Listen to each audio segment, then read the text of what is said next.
They called her a desk clerk who couldn't handle anything more challenging than filing reports. What they didn't know was that Captain Maya Rodriguez had once been the Air Force's most lethal fighter pilot, and she was about to prove that the most dangerous warriors sometimes hide behind the most ordinary desks. The fluorescent lights hummed overhead in the cramped administrative office of Kadena Air Base, casting harsh shadows across stacks of requisition forms and maintenance reports. Maya Rodriguez adjusted her reading glasses and continued typing, her fingers moving with mechanical precision across the keyboard. The name tag on her civilian blouse read, Maya Rodriguez, Administrative Assistant, a title that had become her armor over the past 18 months. At 34, Maya had traded her flight suit for business casual, her call sign Viper for a cubicle number, and the roar of jet engines for the monotonous click of computer keys. The transformation had been deliberate, a conscious choice to disappear into the bureaucratic machinery of military administration. Here, surrounded by purchase orders and personnel files, she found a kind of peace that had eluded her in the way. Cockpit. The morning routine was always the same. Arrive at 7, brew coffee strong enough to wake the dead, and begin processing the endless stream of paperwork that kept the base operational. Supply requests from maintenance crews, travel vouchers for visiting personnel, equipment transfers between units, the unglamorous backbone of military operations that most people never saw or appreciated. Maya's desk sat in the corner of the main administrative building, positioned perfectly to observe the comings and goings of base personnel through the large windows that overlooked the flight line. She could see the sleek F-16 Fighting Falcons lined up like sleeping predators, their gray forms both familiar and foreign to her now. Sometimes, during quiet moments, she would watch the ground crews preparing aircraft for training missions, their practiced movements triggering memories she worked hard to suppress. The other civilian employees treated her with the casual indifference reserved for long-term office fixtures. Sandra Kim, the supply coordinator, would occasionally ask about weekend plans or comment on the weather. Tom Bradley, the facilities manager, might request help with scheduling maintenance work. But for the most part, Maya existed in a bubble of professional invisibility, exactly as she preferred. The military personnel who passed through her office saw only what they expected to see: a middle-aged woman in sensible flats and reading glasses, someone who processed their paperwork efficiently and without complaint. They noticed her neat handwriting on requisition forms, her thorough attention to detail in maintenance logs, and her ability to navigate the complex web of military bureaucracy. What they didn't notice were the subtle signs that marked her as something far more dangerous than a desk clerk. Her posture, even while seated, maintained the rigid discipline of someone trained in combat situations. Her eyes constantly tracked movement, automatically cataloging exits and potential threats with the unconscious awareness of a predator. When aircraft took off or landed, she would pause in her typing, her head tilting slightly as she identified engine types and flight patterns with the expertise of someone who had lived in those cockpits. The scars were there too, hidden beneath long sleeves and makeup, but visible to anyone who knew how to look. A thin line along her left wrist where shrapnel had found its mark during an emergency landing in Syria. Slight discoloration on her right temple from a head injury sustained during ejection training. The barely perceptible tremor in her hands during thunderstorms, a reminder of the night she'd flown through a massive electrical storm to evacuate wounded soldiers from a forward operating base. Maya's apartment reflected the same deliberate ordinariness as her office persona.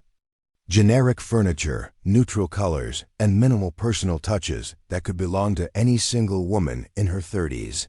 But hidden in the bedroom closet, sealed in a waterproof case, lay the artifacts of her previous life.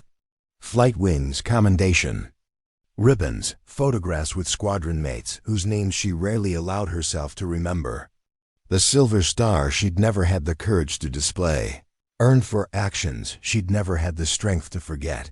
The civilian world had been an adjustment, That took months to navigate.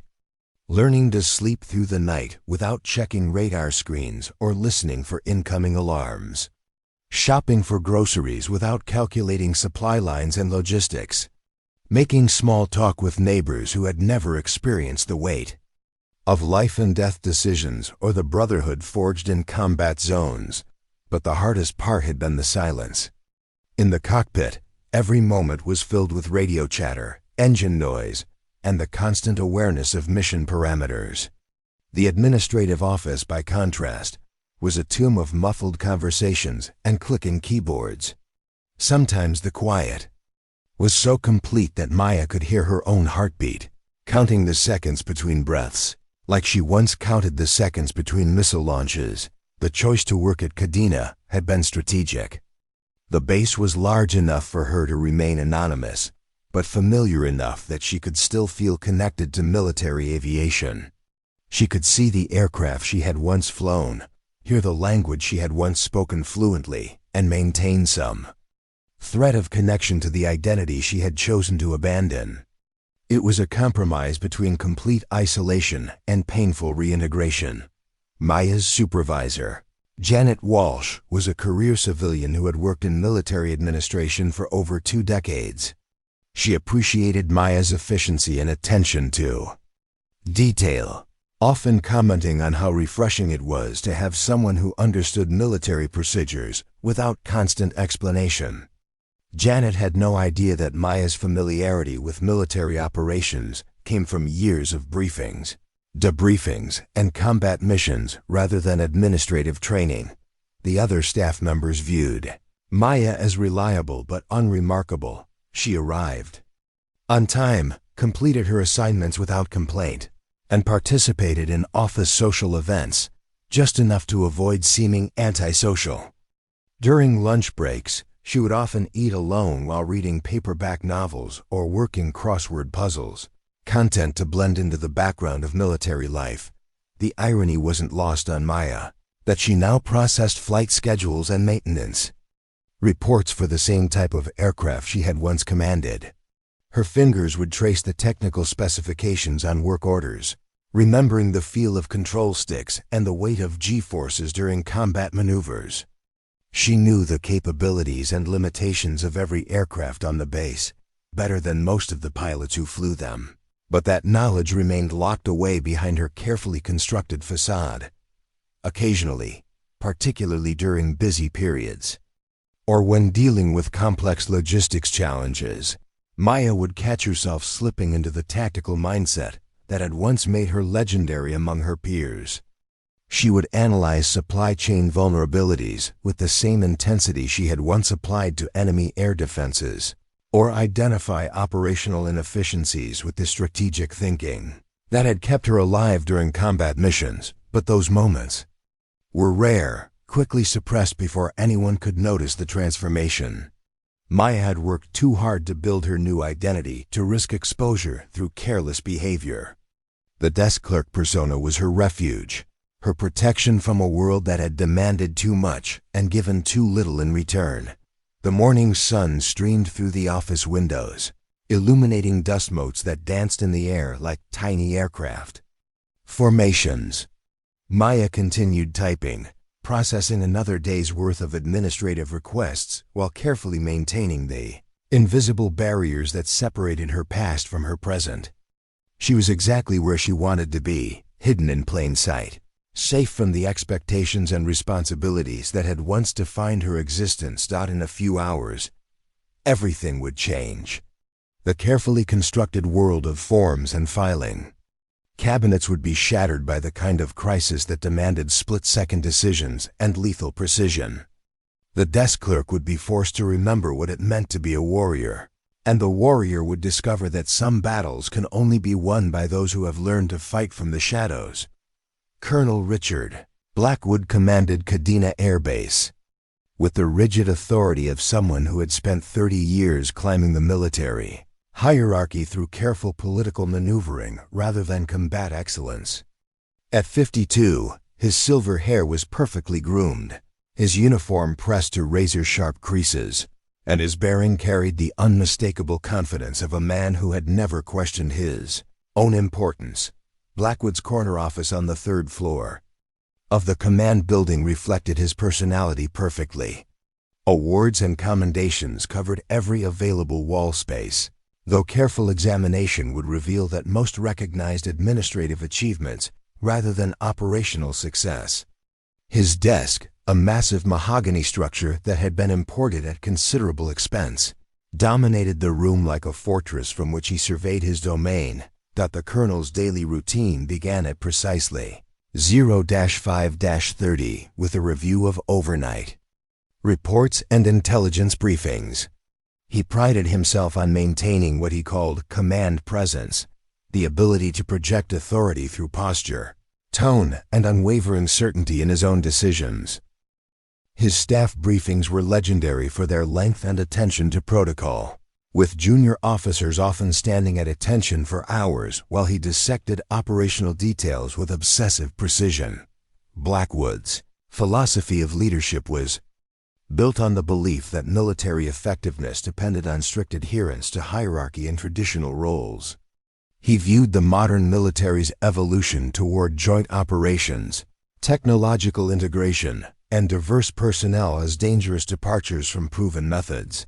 In his mind, the Air Force had become too complicated, too dependent on civilians and contractors who didn't understand the warrior ethos that had made America's military the world's most powerful force.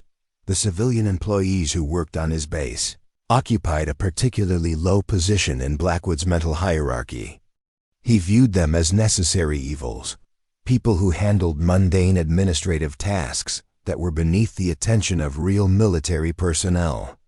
They were clerks, secretaries, and paper pushers who served the machine, but could never truly understand its purpose. Their contributions were measured in processed forms and filed reports, quantifiable outputs that reflected their limited capabilities. Maya Rodriguez had first appeared on Blackwood's radar during a routine inspection of administrative operations. He had been touring the facilities with his aide, Captain Stevens, when they encountered her working late on a complex logistics problem involving aircraft parts procurement.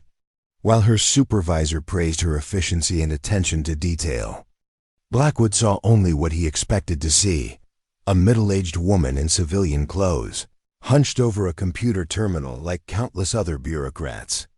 "These people serve their purpose," he had told Stevens afterward, "but we must never forget that they're support staff, not soldiers. They keep the paperwork flowing, but they'll never understand what it means to put your life on the line for your country."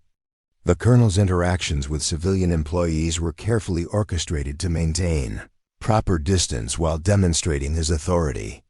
He would acknowledge their presence with curt nods during official visits, ask perfunctory questions about their work, and make brief comments about the importance of supporting the mission. But his tone and body language always conveyed the message that their contributions were secondary to the real work of military operations. Blackwood's attitude toward women in the military was particularly complex.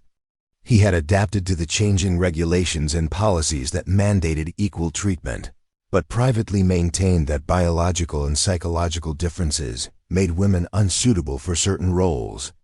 He would never voice these opinions in official settings, but they influenced his decisions in subtle ways. Female officers found themselves assigned to administrative positions more often than combat roles. Female enlisted personnel received assignments that emphasized support functions rather than operational duties. The colonel's staff had learned to navigate his preferences through careful observation and unspoken understanding. They knew that he valued traditional military bearing, that he preferred briefings filled with technical details and statistical analysis, and that he responded favorably to proposals that emphasized discipline and order. They also understood that challenging his assumptions or offering alternative perspectives was career suicide. Captain Stevens, Blackwood's aide and confidant, had served with him for 3 years and understood the colonel's worldview better than anyone. Stevens was a competent officer who had learned to anticipate his commander's needs, while carefully managing the flow of information that reached the colonel's desk. He filtered out reports that might contradict Blackwood's preconceptions and emphasized data that supported existing policies and procedures. The relationship between Blackwood and his civilian employees was further complicated by budget constraints and efficiency demands from higher headquarters. The colonel resented having to rely on contractors and civilian personnel to perform functions that had once been handled by military members. He viewed this trend as evidence of the military's declining standards and increasing dependence on people who lacked the commitment and training of career soldiers. Maya's work had come to Blackwood's attention several times over the past year, though always in the context of administrative efficiency rather than individual recognition. Her supervisor had mentioned her ability to resolve complex procurement issues and her skill at navigating bureaucratic obstacles. The colonel had filed these reports under the category of satisfactory civilian performance without considering that such capabilities might indicate unusual experience or expertise. The base's operational tempo had increased significantly over the past 6 months due to rising tensions in the Pacific Theater. Chinese military activities in the South China Sea had prompted increased reconnaissance flights and joint training exercises with allied nations. This elevated alert status meant more aircraft movements, more maintenance requirements, and exponentially more paperwork flowing through the administrative offices. Blackwood thrived in this environment of increased activity and importance. He relished the classified briefings from Pacific Command, the coordination with other base commanders, and the sense that his decisions carried strategic weight. The colonel saw himself as a key player in America's Pacific strategy, a guardian of democratic values standing against authoritarian expansion. The civilian employees, in his view, were simply the machinery that kept his base functioning, while he focused on the important work of military planning and execution. They processed the forms, maintained the records, and handled the logistics that enabled real military operations. Their contributions were measured in process documents and completed transactions, important but fundamentally different from the life and death decisions that defined military leadership. Maya's cubicle was located in a section of the administrative building that Blackwood rarely visited. The civilian work areas were considered support spaces, less important than the command centers, briefing rooms, and operational facilities where real military business was conducted. When he did tour these areas, it was with the air of a general, inspecting supply depots, necessary, but not particularly interesting. The colonel's daily routine included a review of base personnel reports, including civilian employee evaluations and performance metrics. Maya's name appeared regularly in these documents, always in the context of satisfactory performance and reliable service. Blackwood would initial these reports without particular attention, viewing them as confirmation that the administrative machinery was functioning properly. His interactions with the civilian workforce were limited to formal occasions and official functions. During base-wide meetings, he would address the mixed audience of military and civilian personnel with carefully crafted remarks about teamwork and mission accomplishment. But his focus was always on the uniformed members of his command, the people he viewed as true members of the military family. The colonel's office walls displayed photographs from his career, including images from various assignments and training exercises. Notably absent were any pictures from combat zones or operational deployments. Blackwood's career had been built in staff positions, training commands, and administrative roles. His understanding of military operations was theoretical rather than experiential, based on doctrine and regulations rather than first-hand experience. This background shaped his leadership style and his assumptions about military effectiveness. He believed that proper procedures and clear hierarchies were the keys to success, that discipline and order could overcome any challenge. The colonel had never faced a situation where improvisation and individual initiative were more important than following established protocols. Blackwood's relationship with his superiors at Pacific Command was carefully managed through regular reports and briefings that emphasized his base's readiness and efficiency. He took pride in maintaining high ratings for administrative compliance and operational preparation. The colonel viewed these metrics as evidence of effective leadership and proper military bearing. The tension between Blackwood's traditional views and the evolving nature of modern military operations created an undercurrent of friction throughout the base. Younger officers who had combat experience often found themselves frustrated by his emphasis on procedure over flexibility. Enlisted personnel who had deployed to war zones sometimes chafed at his focus on garrison discipline rather than operational readiness. Maya Rodriguez existed on the periphery of this command environment, invisible to the colonel except as a name on administrative reports and a face glimpsed during occasional facility tours. Her quiet competence and professional demeanor fit perfectly with his expectations for civilian employees. She processed paperwork efficiently, caused no problems, and required no special attention or resources. The colonel had no way of knowing that the woman he saw as a typical desk clerk had once commanded multi-million-dollar aircraft in combat zones far more dangerous than any environment he had ever experienced. Her deliberate invisibility was so complete that he looked directly at her without seeing the warrior she had once been, the leader she still was, and the weapon she would soon become. The pattern began subtly, like most institutional harassment does. Colonel Blackwood's first direct interaction with Maya came during a routine inspection of the administrative offices 3 months after her arrival at Kadena. He had been reviewing efficiency reports when he noticed her name appearing frequently in connection with resolved procurement issues and streamlined logistics processes. "Ms. Rodriguez," he had said, approaching her desk with Captain Stevens trailing behind, "I see your name on several reports. You seem to be involved in matters that typically require more senior oversight." Maya had looked up from her computer terminal, meeting his gaze with the steady calm that had once unnerved enemy pilots across hostile airspace. "Just doing my job, sir." Administrative coordination requires understanding the broader operational picture. The colonel's eyebrows had risen slightly. "Administrative coordination. Is that what we're calling it?" His tone carried a dismissive edge that Maya recognized immediately. "I'm sure your supervisors appreciate your enthusiasm for expanding your responsibilities."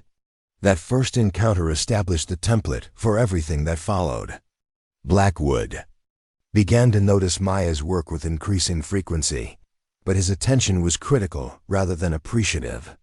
He would question her involvement in complex projects, suggest that she was overstepping her authority, and remind her that civilian employees had specific roles that shouldn't be confused with military decision-making. The colonel's campaign of professional diminishment accelerated during the quarterly efficiency review. Maya's supervisor, Janet Walsh, had prepared a glowing evaluation highlighting her exceptional performance and valuable contributions to base operations. When the report reached Blackwood's desk, he summoned Janet for a private meeting. "I'm concerned about Ms. Rodriguez," he had told her, his voice carrying the weight of command authority. "Her involvement in operational matters seems excessive for someone in her position. We need to ensure that civilian employees understand their proper boundaries." Janet had attempted to defend Maya's performance, citing specific examples of problems solved and processes improved. But Blackwood's response was swift and decisive. "I appreciate her dedication, but we must maintain proper hierarchies. Military operations require military oversight. I want her assignments reviewed to ensure they align with appropriate civilian responsibilities."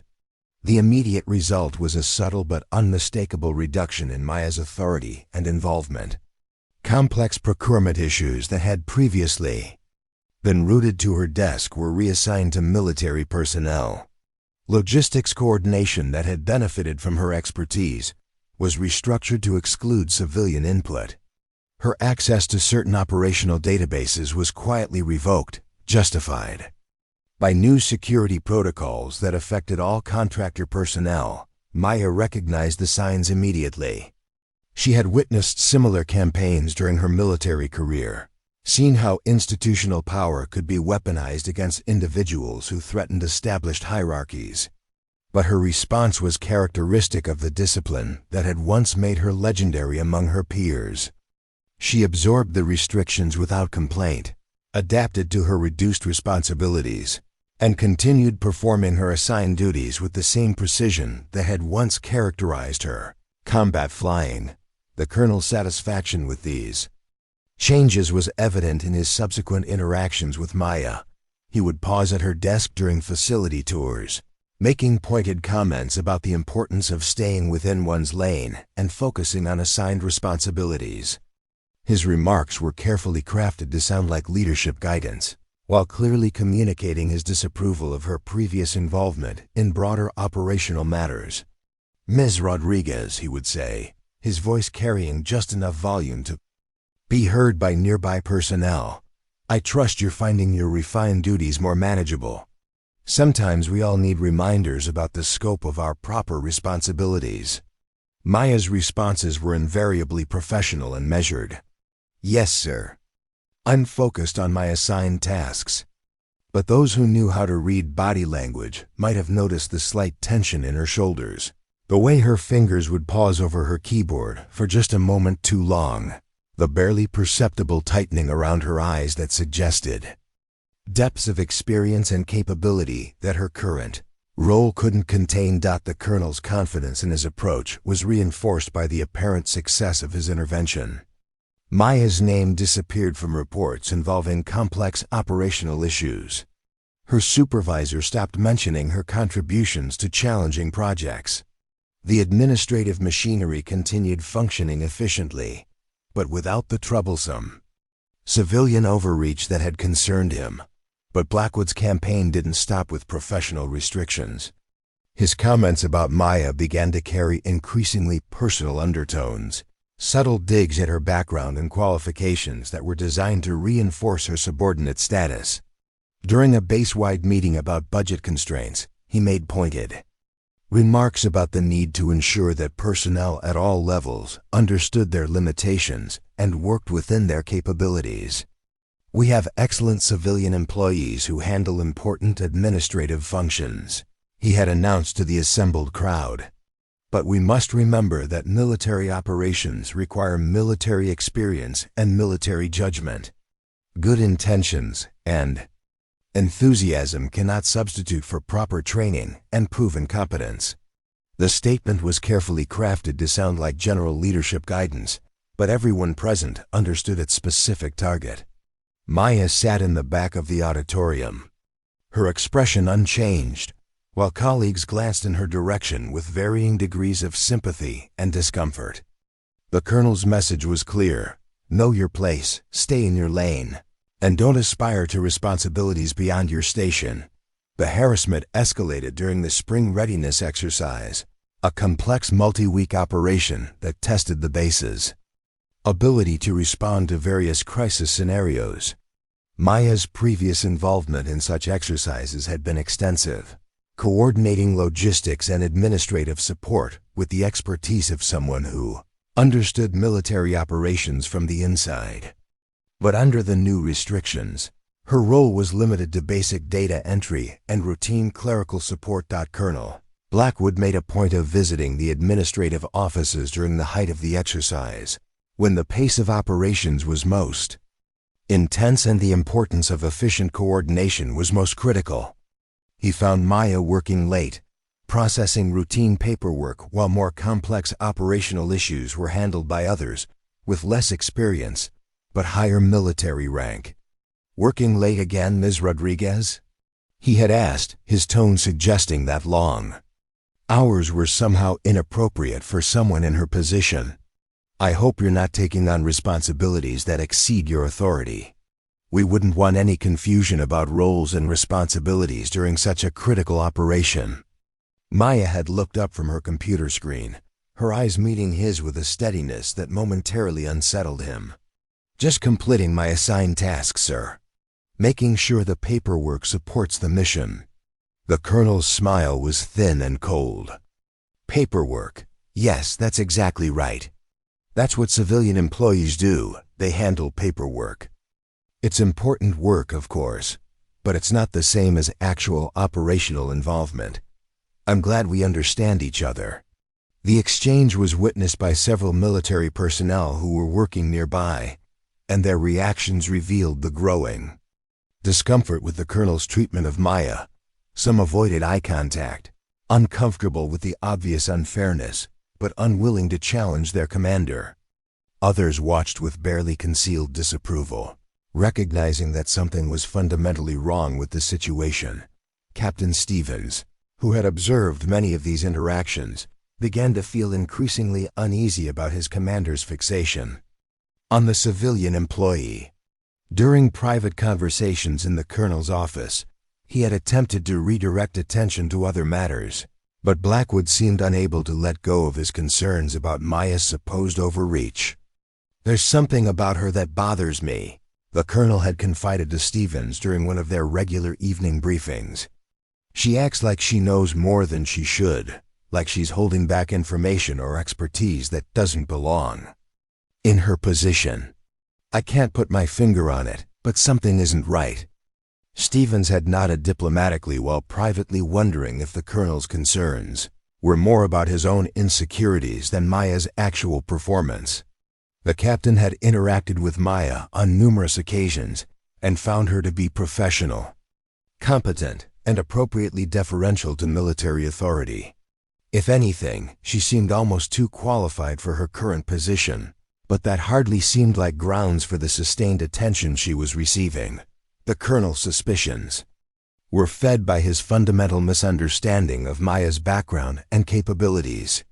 He interpreted her quiet confidence as arrogance, her professional competence as overreach, and her occasional flashes of deeper knowledge as evidence of inappropriate ambition. His worldview couldn't accommodate the possibility that a civilian desk clerk might possess expertise that exceeded his own, so he constructed alternative explanations that preserved his assumptions about hierarchy and authority. The harassment began to affect Maya's daily routine in ways that were both subtle and significant. Her access to certain areas of the base was restricted, justified by new security protocols that seemed to apply primarily to her. Her parking privileges were revoked, forcing her to walk additional distances in all weather conditions. Her work schedule was modified to limit her interaction with military personnel during peak operational periods. These changes were implemented gradually and justified through various administrative mechanisms, making them difficult to challenge directly. Maya understood the tactics being employed against her, recognized the systematic nature of the campaign, and began to document each incident with the methodical precision that had once characterized her. Mission planning. Her apartment became a repository for carefully organized evidence of the harassment she was experiencing. Time-stamped emails, witness statements, and detailed records of policy changes that seemed designed to target her specifically. Maya had learned during her military career that institutional power could be challenged, but only through careful preparation and overwhelming documentation. The colonel's confidence in his approach was bolstered by the apparent success of his campaign. Maya's visibility had been reduced, her influence curtailed, and her role properly defined within the boundaries he considered appropriate.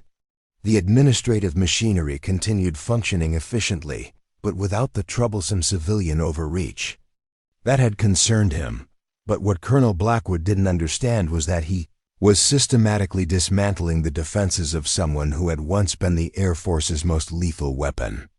Every restriction he imposed, every slight he delivered, and every attempt to diminish her authority was being cataloged by a mind trained to identify targets, calculate vulnerabilities, and execute precise strikes with devastating effect.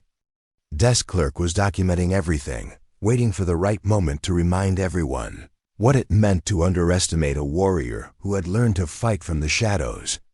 The Colonel's campaign of harassment was about to collide with capabilities and experience that existed far beyond his understanding or preparation. The truth about Maya Rodriguez was locked away in classified files buried deep within Pentagon databases, accessible only to personnel with the highest security clearances. Her real story began 8 years earlier, in the cockpit of an F-22 Raptor screaming through Syrian airspace at Mach 1.5, hunting enemy aircraft that had been terrorizing refugee convoys attempting to flee the war-torn region. Captain Maya Viper Rodriguez had been the youngest pilot ever selected for the classified Phantom Strike program, an elite unit of 12 aviators chosen from across all branches of military aviation. The program's existence was known only to a handful of senior Pentagon officials and the pilots themselves. Their missions were so sensitive that their aircraft flew without standard identification markings. Their communications were encrypted beyond normal military protocols, and their very presence in various combat zones was officially denied. The selection process for Phantom Strike had been brutal even by special operations standards. Maya had endured 6 months of psychological evaluation, advanced combat training, and technical instruction that pushed her beyond the limits of normal human endurance. She had learned to fly in complete radio silence, navigate using only terrain features and celestial positioning, and engage multiple targets simultaneously while maintaining perfect formation with her wingmen. Her instructors had been legendary pilots from previous generations of classified operations, men and women whose names would never appear in history books, but whose achievements had shaped the course of modern warfare. They had recognized in Maya a combination of technical skill, tactical intelligence, and psychological resilience that appeared perhaps once in a generation. Her ability to remain calm under extreme stress, to make split-second decisions with perfect accuracy, and to execute complex maneuvers with machine-like precision had earned her a reputation that extended far beyond the classified world of special operations. Maya's call sign Viper had been earned during a training exercise that became legendary within the program. She had been assigned to play the role of enemy aircraft against a full squadron of experienced F-16 pilots, with orders to evade capture for as long as possible. The exercise was expected to last perhaps 30 minutes before the numerical superiority of the opposing force would inevitably prevail. Instead, Maya had systematically eliminated 7 of the 12 opposing aircraft through a combination of unconventional tactics, superior situational awareness, and an almost supernatural ability to anticipate her enemy's movements. She had used terrain features to mask her approach, employed electronic countermeasures with devastating effectiveness, and executed attack patterns that seemed to violate the laws of physics. When the exercise was finally terminated after 2 hours, Maya was still undetected and had achieved a kill ratio that no pilot in the program's history had ever approached. The classified missions that followed had taken Maya to combat zones across 3 continents, always flying alone or with a single wingman, always operating under cover of complete secrecy. She had provided close air support to special operations forces in Afghanistan, conducted reconnaissance missions over Iranian nuclear facilities, and intercepted enemy communications in the contested airspace above the South China Sea. Her most famous mission, known within intelligence circles as Operation Sandstorm, had involved the single-handed destruction of an entire enemy air defense network in Syria. Maya had penetrated heavily defended airspace, identified 12 separate radar installations and surface-to-air missile sites, and eliminated them all during a single 90-minute flight. The operation had been so successful that Syrian air defenses in the region had been effectively neutralized for 6 months. allowing humanitarian relief flights to operate safely in areas that had been closed to international assistance. Maya's combat record was extraordinary, even by the standards of elite military aviation. She had flown over 200 combat missions, engaged more than 40 enemy aircraft, and achieved a perfect kill ratio with 0 losses. Her tactical innovations had been incorporated into training programs throughout the Air Force, though her identity as their creator remained classified.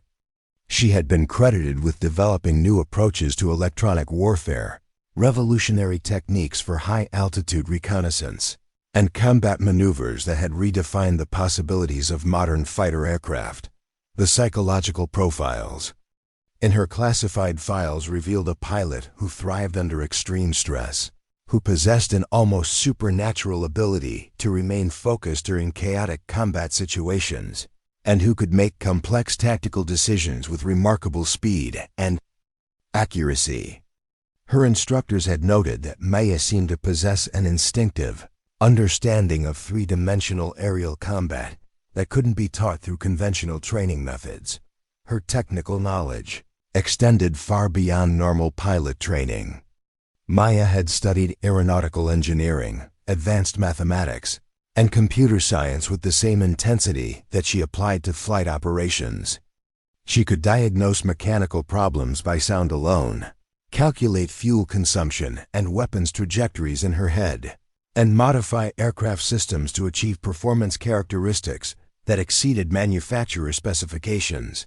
The awards and commendations in Maya's file told the story of a pilot who had consistently exceeded every expectation and accomplished missions that others had considered impossible. She had received the Distinguished Flying Cross 3 times, the Silver Star twice, and the Air Force Cross for actions that could never be publicly acknowledged. Her Purple Heart had been earned during a mission over North Korea where she had successfully evaded surface-to-air missiles while conducting a reconnaissance flight that provided crucial intelligence about enemy nuclear capabilities. But Maya's file also contained darker entries that hinted at the psychological cost of her service.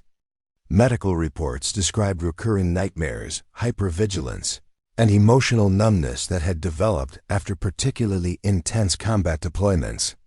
Psychological evaluations noted her increasing isolation from other personnel, her difficulty maintaining relationships, and her growing detachment from normal social interactions.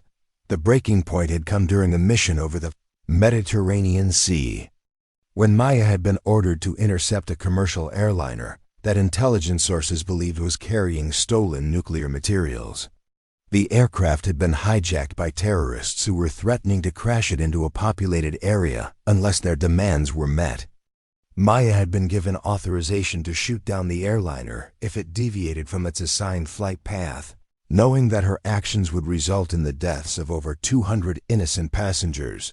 For 47 minutes, Maya had flown alongside the hijacked aircraft, her weapon systems locked onto the target, her finger hovering over the firing button that would end the lives of everyone aboard.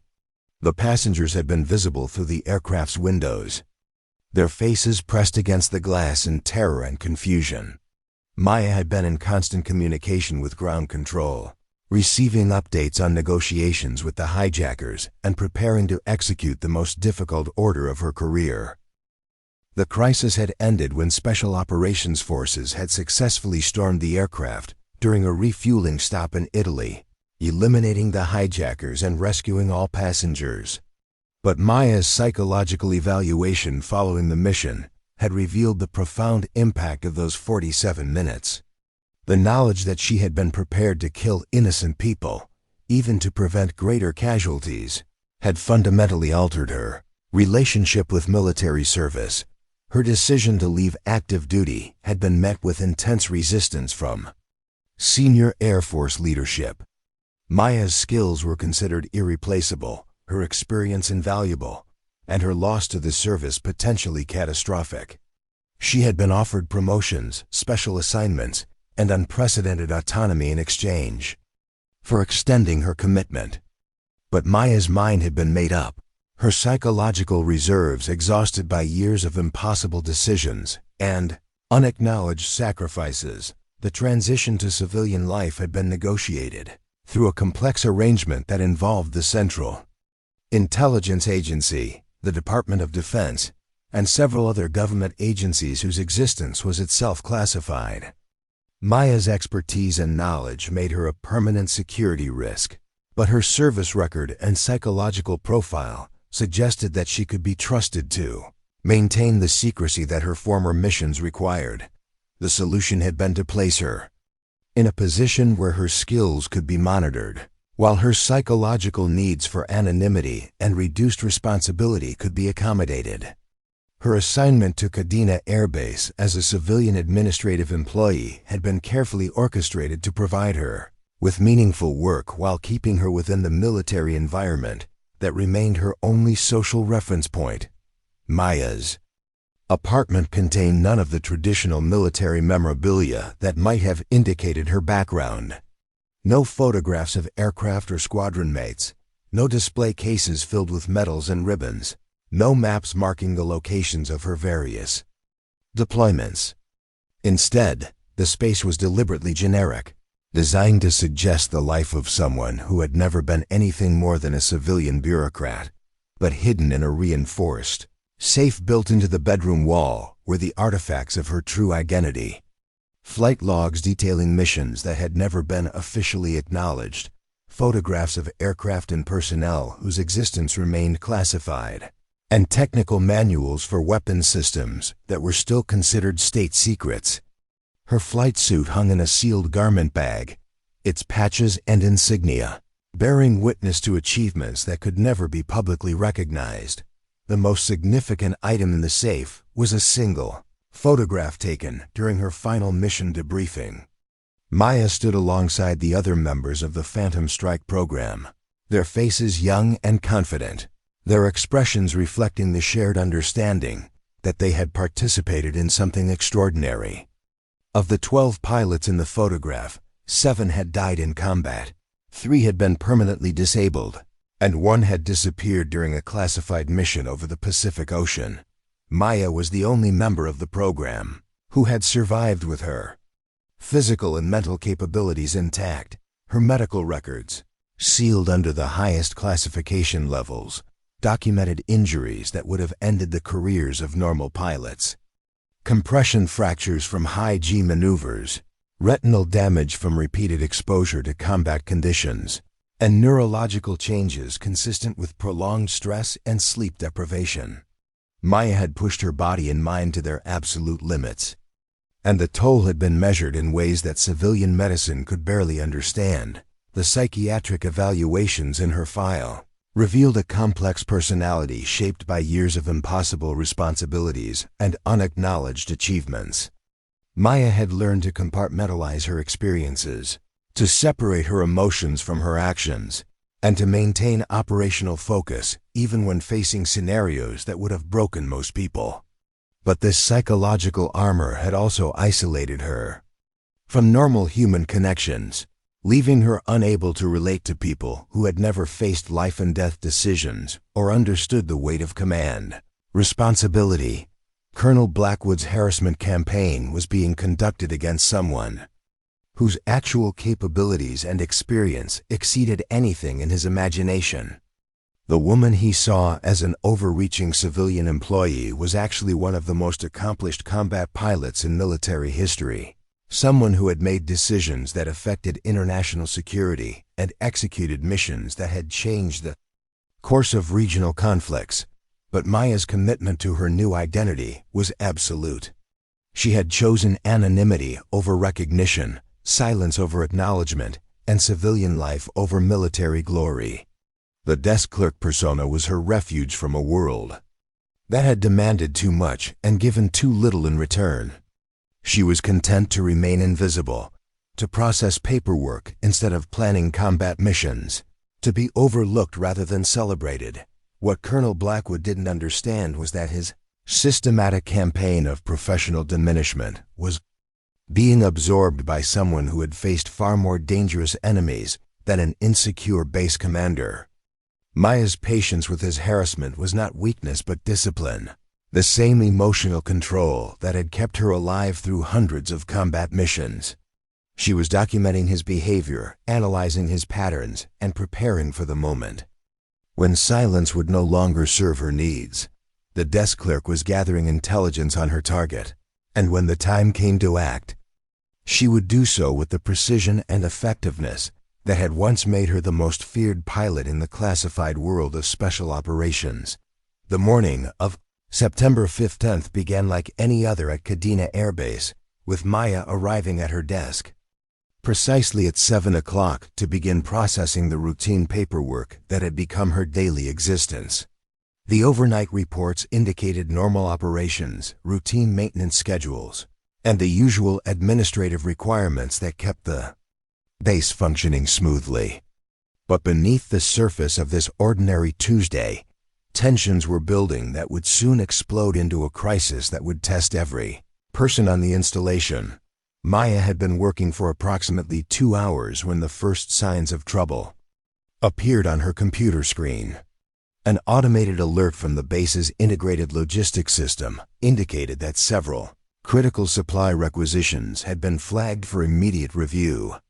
The items in question were specialized electronic components used in aircraft navigation systems, materials that were essential for flight operations but had been experiencing delivery delays due to supplier issues in the Pacific region. The requisitions had been submitted by various squadron maintenance chiefs over the past week, each one marked as urgent priority due to the number of aircraft that were currently grounded awaiting these specific parts. Maya's administrative role included tracking such requests and coordinating with supply chain managers to expedite deliveries when possible. It was routine work that she had performed hundreds of times, but this particular morning she noticed discrepancies in the paperwork that immediately triggered her analytical instincts. The purchase orders contained subtle inconsistencies that would have been invisible to most administrative personnel.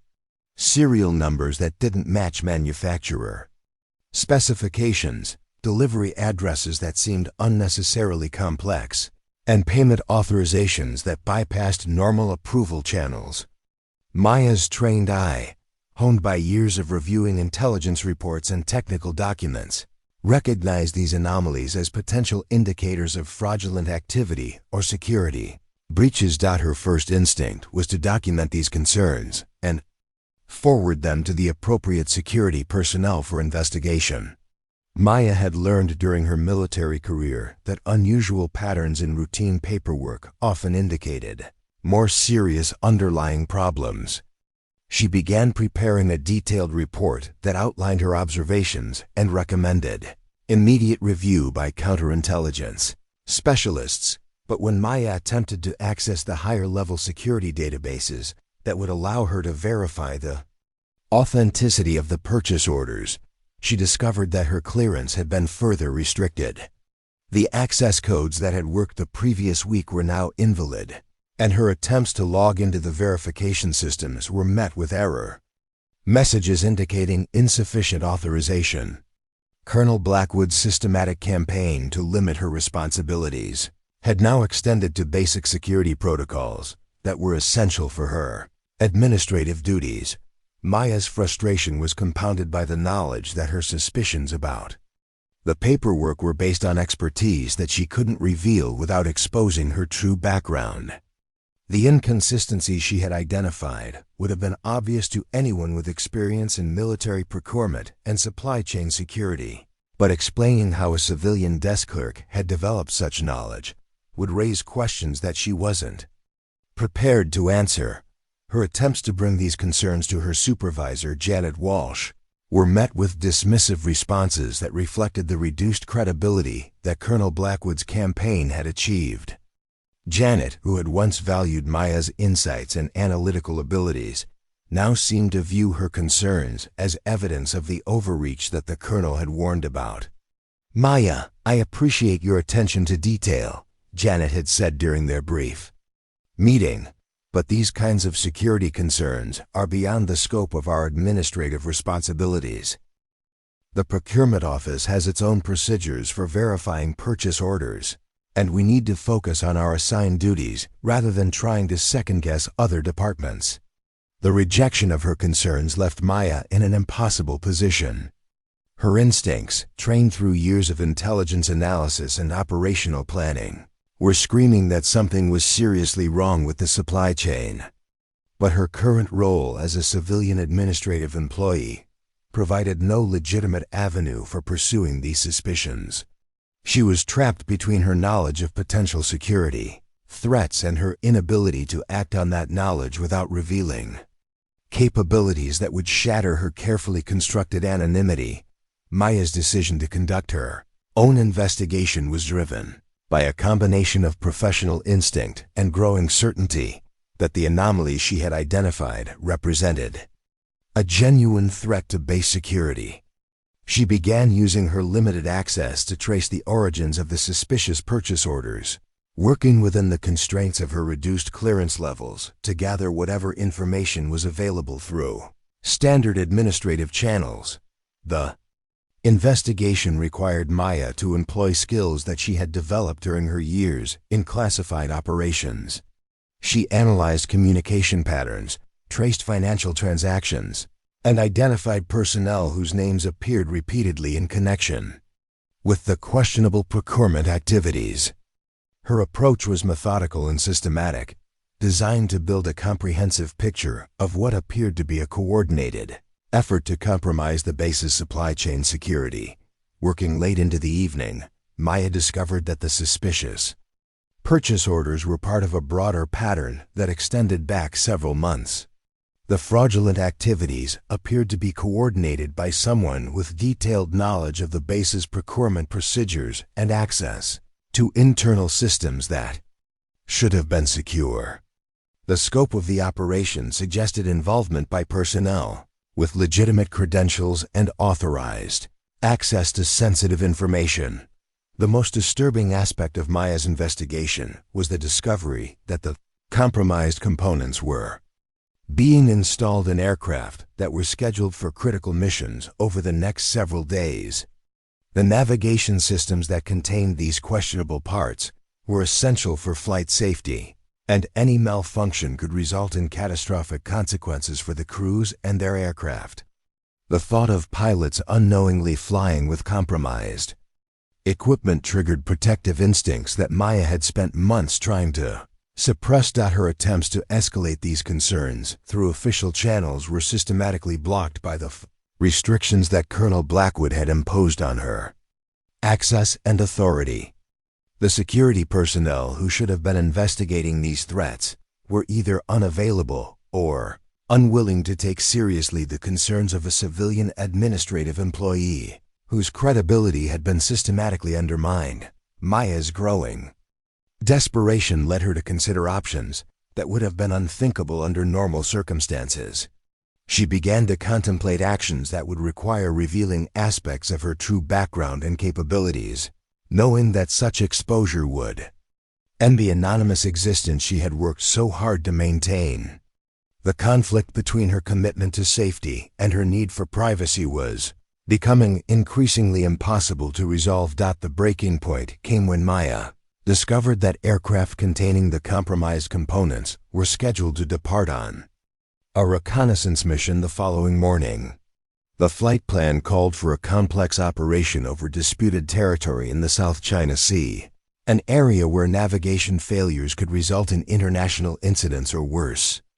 The pilots who would be flying these aircraft were young officers with limited combat experience, exactly the kind of personnel who would be most vulnerable if their navigation systems failed at a critical moment.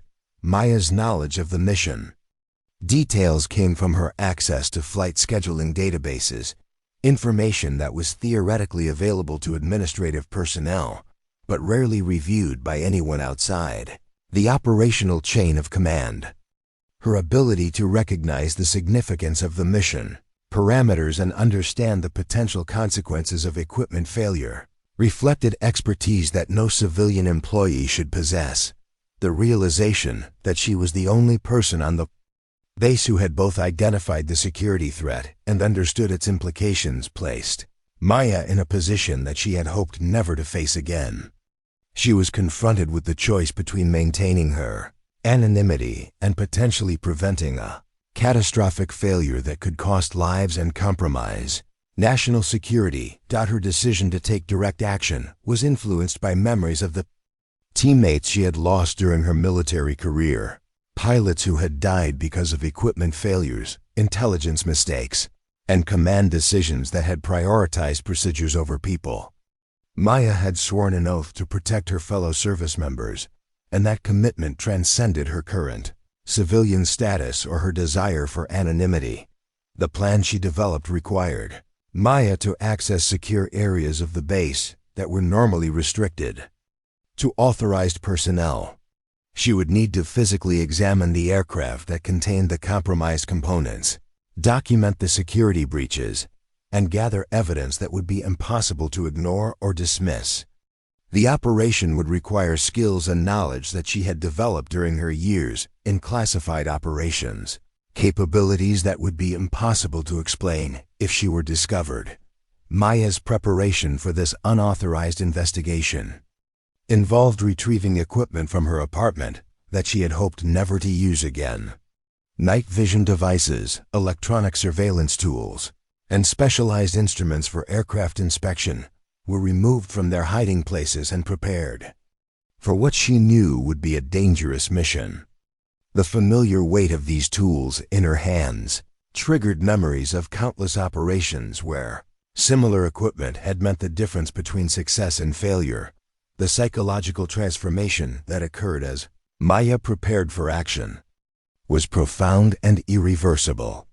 The careful emotional controls that had allowed her to function as a civilian administrative employee began to dissolve, replaced by the focused intensity that had once made her legendary among her peers. The desk clerk was disappearing, replaced by the warrior who had never really died, but had only learned to hide. As Maya made her final preparations for the mission that would expose the security threat and likely end her anonymity, she reflected on the irony of her situation. Colonel Blackwood's systematic campaign to diminish her authority and limit her responsibilities had created the very conditions that would force her to reveal capabilities that exceeded anything in his imagination. His harassment had pushed her into a corner where silence was no longer an option, where the choice was between maintaining her cover and preventing a disaster that could cost lives. The night air was crisp and clear as Maya prepared to leave her apartment, carrying equipment that transformed her from a civilian employee into something far more dangerous. She was about to embark on a mission that would test every skill she had developed during her years in classified operations, knowing that discovery would mean the end of the peaceful existence she had worked so hard to build. The desk clerk was about to become a weapon, and Colonel Blackwood was about to learn that his greatest mistake had been underestimating the quiet woman who had spent months documenting his every move while preparing for the moment when her true capabilities would be revealed. The aircraft hangar at Kadena Air Base stood silent under the harsh glare of security lights, its massive doors secured with electronic locks that were designed to prevent unauthorized access. Maya approached the restricted area at 0230 hours, moving with the fluid precision of someone who had spent years infiltrating hostile territory. Her civilian clothes had been replaced with dark tactical gear that seemed to absorb light, and her movements carried the controlled aggression of a predator closing in on its prey. The security bypass required Maya to employ skills that she had learned during classified operations in denied territory. Electronic surveillance systems that would have defeated most intruders were neutralized using equipment that officially didn't exist, techniques that had been developed for missions that were never acknowledged. Her fingers moved across the hangar's control panel with the confidence of someone who had defeated far more sophisticated security measures in places where discovery meant death. Inside the hangar, 6 F-16 Fighting Falcons stood in perfect formation, their gray forms illuminated by the soft glow of maintenance lights. These were the aircraft scheduled for the morning reconnaissance mission over the South China Sea. And Maya's investigation had confirmed that all 6 contained the compromised navigation components that posed a lethal threat to their crews. The sight of these familiar aircraft triggered memories of countless missions where she had trusted her life to similar machines. Knowing that mechanical failure at altitude meant certain death, Maya's inspection of the first aircraft revealed the full extent of the security breach that had been concealed within routine maintenance procedures. The navigation system's primary processing unit had been replaced with a component that appeared identical to military specifications but contained subtle modifications that would cause catastrophic failure at precisely calculated moments. The sabotage was so sophisticated that it would have been invisible to standard maintenance checks, detectable only by someone with the technical expertise and security clearance to recognize the deception. The discovery confirmed Maya's worst fears about the scope of the threat facing the base. This wasn't simple procurement fraud or bureaucratic incompetence. It was a carefully orchestrated attack on American military capabilities that had been planned and executed by individuals with intimate knowledge of Air Force procedures and access to classified technical information. The compromised components had been designed to fail during specific flight conditions that would maximize casualties while making the incidents appear to be accidental. As Maya documented the evidence using specialized equipment that recorded technical specifications and serial numbers, she began to understand the full strategic implications of what she had discovered. The sabotaged aircraft were scheduled to conduct surveillance operations in disputed territory where mechanical failures could be attributed to hostile action, providing perfect cover for what was actually an inside attack on American military assets. The loss of these aircraft and their crews would have been blamed on enemy action rather than investigated as sabotage. Her analysis of the remaining aircraft revealed that the conspiracy extended far beyond simple component substitution. The sabotage had been coordinated with maintenance schedules, flight operations, and personnel assignments in ways that suggested involvement by someone with command-level access to base operations.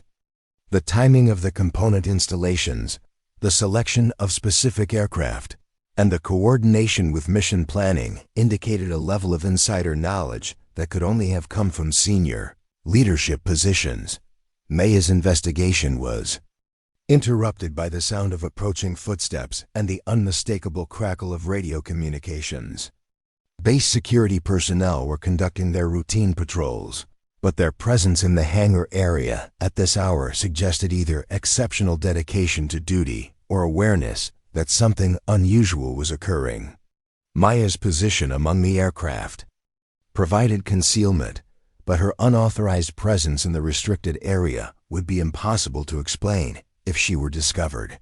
The security team's patrol pattern required Maya to move deeper into the hangar, using the aircraft themselves as cover while she continued her investigation. Her movements were guided by training that had been developed for operations in hostile territory, techniques for remaining invisible while gathering intelligence under the most dangerous conditions. The familiar rhythm of evasion and concealment felt natural after months of playing the role of a harmless civilian employee. The conversation between the security personnel revealed information that transformed Maya's understanding of the situation. Their radio chatter included references to special instructions and elevated security protocols that suggested their patrol was not routine, but part of a coordinated response to specific intelligence.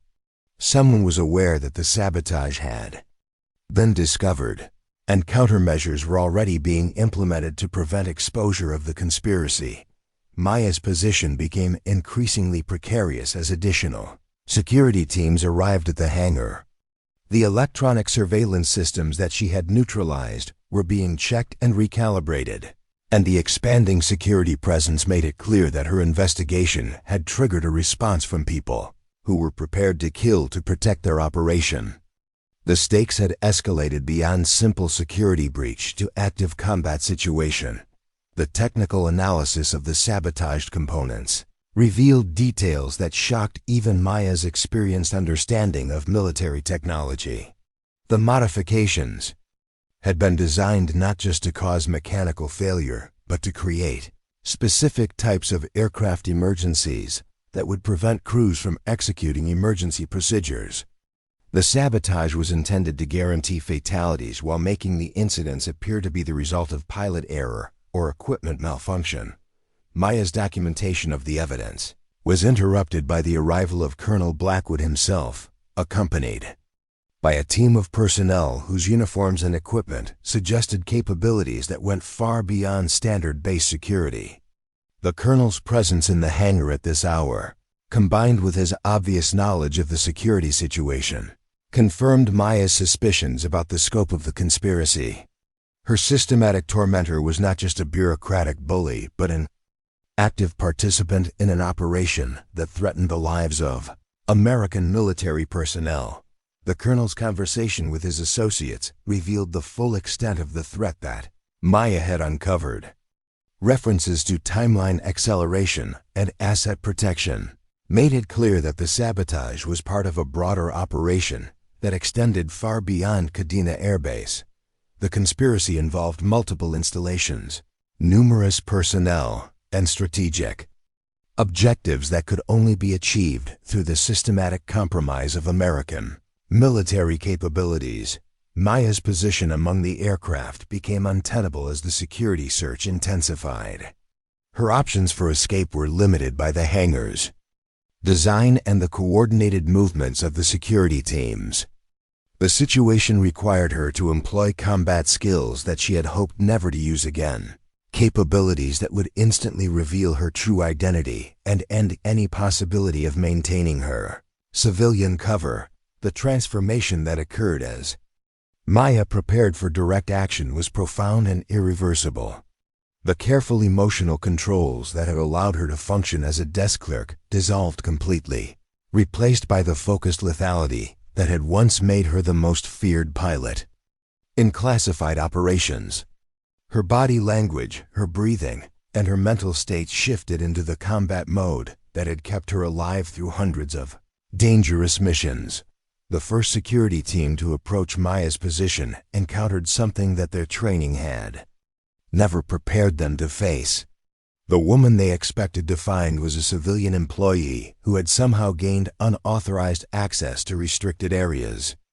Instead, they confronted a combat veteran whose reflexes, training, and psychological conditioning had been developed for operations in denied territory against hostile forces. Maya's initial contact with the security team was swift and decisive. Her movements combined martial arts techniques with tactical expertise that had been refined through years of specialized training. The engagement was over in seconds, leaving the security personnel unconscious but unharmed, their equipment disabled, and their communications disrupted. Maya's commitment to non-lethal force reflected her understanding that these men were following orders rather than acting as knowing participants in the conspiracy. The alarm that followed Maya's detection echoed through the hangar complex, triggering response protocols that brought additional security teams from across the base. The situation had escalated from covert investigation to active combat, and Maya's position was becoming increasingly desperate. Her knowledge of the sabotage evidence was essential for preventing the morning mission, but her ability to communicate that information was limited by her need to avoid capture. Maya's tactical situation was complicated by her refusal to use lethal force against American military personnel who were unaware of the conspiracy they were protecting. Her rules of engagement required her to neutralize threats without causing permanent harm, a constraint that significantly limited her options, while increasing her personal risk. The combat skills that had once made her legendary were being employed under conditions that demanded both maximum effectiveness and absolute restraint. The appearance of Colonel Blackwood in the hangar's main bay, accompanied by personnel whose weapons and tactics suggested specialized training, marked the transition from security response to active combat operation. The colonel's shouted commands revealed his knowledge of Maya's true identity and his determination to prevent her from exposing the conspiracy. His words confirmed that the harassment campaign had been designed not just to marginalize her but to monitor her activities and prepare for the moment when her true capabilities might be revealed. Maya's response to the Colonel's challenge was to emerge from concealment among the aircraft. Her posture and bearing transformed into something that commanded immediate attention. The desk clerk who had endured months of harassment and diminishment was gone, replaced by a warrior whose very presence radiated the kind of authority that could only be earned through combat experience and proven under fire. Colonel Blackwood. Maya's voice carried across the hangar with the clarity and confidence that had once coordinated complex military operations. You're under arrest for treason, conspiracy, and attempted murder of American military personnel. Surrender now, and your people might survive what's about to happen. The Colonel's response was predictable but futile. His attempt to assert command authority over someone whose actual rank and experience exceeded his own was met with the kind of cold assessment that Maya had once applied to enemy targets.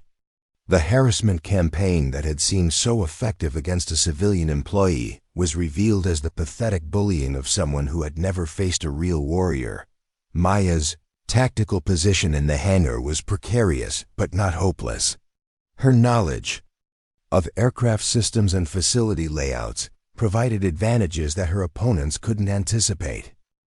The very aircraft that contained the sabotaged components could be used as cover, communication platforms, and weapon systems if the situation required such extreme measures. The desk clerk had access to resources and capabilities that existed far beyond the understanding of anyone who had underestimated her. The confrontation that followed would test every skill that Maya had developed during her years in classified operations, while revealing to Colonel Blackwood and his conspirators the true cost of underestimating someone who had learned to fight in the shadows and had chosen to remain invisible until the moment when visibility became a weapon. The hangar erupted into chaos as Maya's challenge to Colonel Blackwood triggered a response that revealed the true scope of the conspiracy she had uncovered. The personnel accompanying the Colonel were not standard base security, but specialized operatives whose weapons, tactics, and coordinated movements indicated training that went far beyond normal military procedures. Their immediate deployment into combat positions confirmed that this operation had been planned and rehearsed. With Maya's potential discovery always considered a calculated risk, Maya's tactical assessment of the situation was instantaneous and comprehensive. 12 hostile operatives positioned at strategic points throughout the hangar, armed with suppressed weapons and equipped with night vision devices that suggested they had been prepared for exactly this scenario. The aircraft provided cover and concealment, but they also represented potential collateral damage that could compromise the evidence she had gathered. Her options for escape were limited by the hangar's design and the coordinated positioning of her opponents. The Colonel's voice echoed through the hangar as he attempted to regain control of the situation. "Ms. Rodriguez, you've stumbled into something far beyond your understanding. Surrender now, and we might be able to arrange for your quiet disappearance rather than the alternative." His words carried the confidence of someone who believed that superior numbers and preparation guaranteed victory. But Maya heard the uncertainty beneath his bravado. Maya's response was to move with the fluid precision that had once made her legendary among special operations personnel. She used the aircraft landing gear as cover while advancing toward a position that would allow her to access the hangar's communication systems. Her movements were guided by training that had been developed for operations in denied territory. Techniques for remaining invisible while closing distance on hostile forces. The first engagement came when Maya encountered a two-person team attempting to flank her position. The operatives were skilled professionals who had been trained for urban combat and close-quarters engagement, but they had never faced someone whose reflexes and tactical awareness had been honed through years of aerial combat. Maya's approach combined martial arts techniques with improvisational weapons usage, employing maintenance tools and aircraft components as instruments of non-lethal force. The confrontation lasted less than 30 seconds, leaving both operatives unconscious and their equipment disabled. Maya's commitment to avoiding permanent harm reflected her understanding that these men were following orders rather than acting as willing participants in treason. Her rules of engagement required her to neutralize threats without causing deaths that would complicate the legal proceedings that would follow exposure of the conspiracy. Maya's advance toward the hangar's communication center was opposed by increasingly sophisticated tactical responses from the remaining operatives. Their coordination and weapon discipline indicated extensive training in building clearance and hostage rescue operations, skills that were being employed to prevent her from accessing the base's alert systems. The irony that elite military personnel were being used to protect a conspiracy against their own forces was not lost on Maya.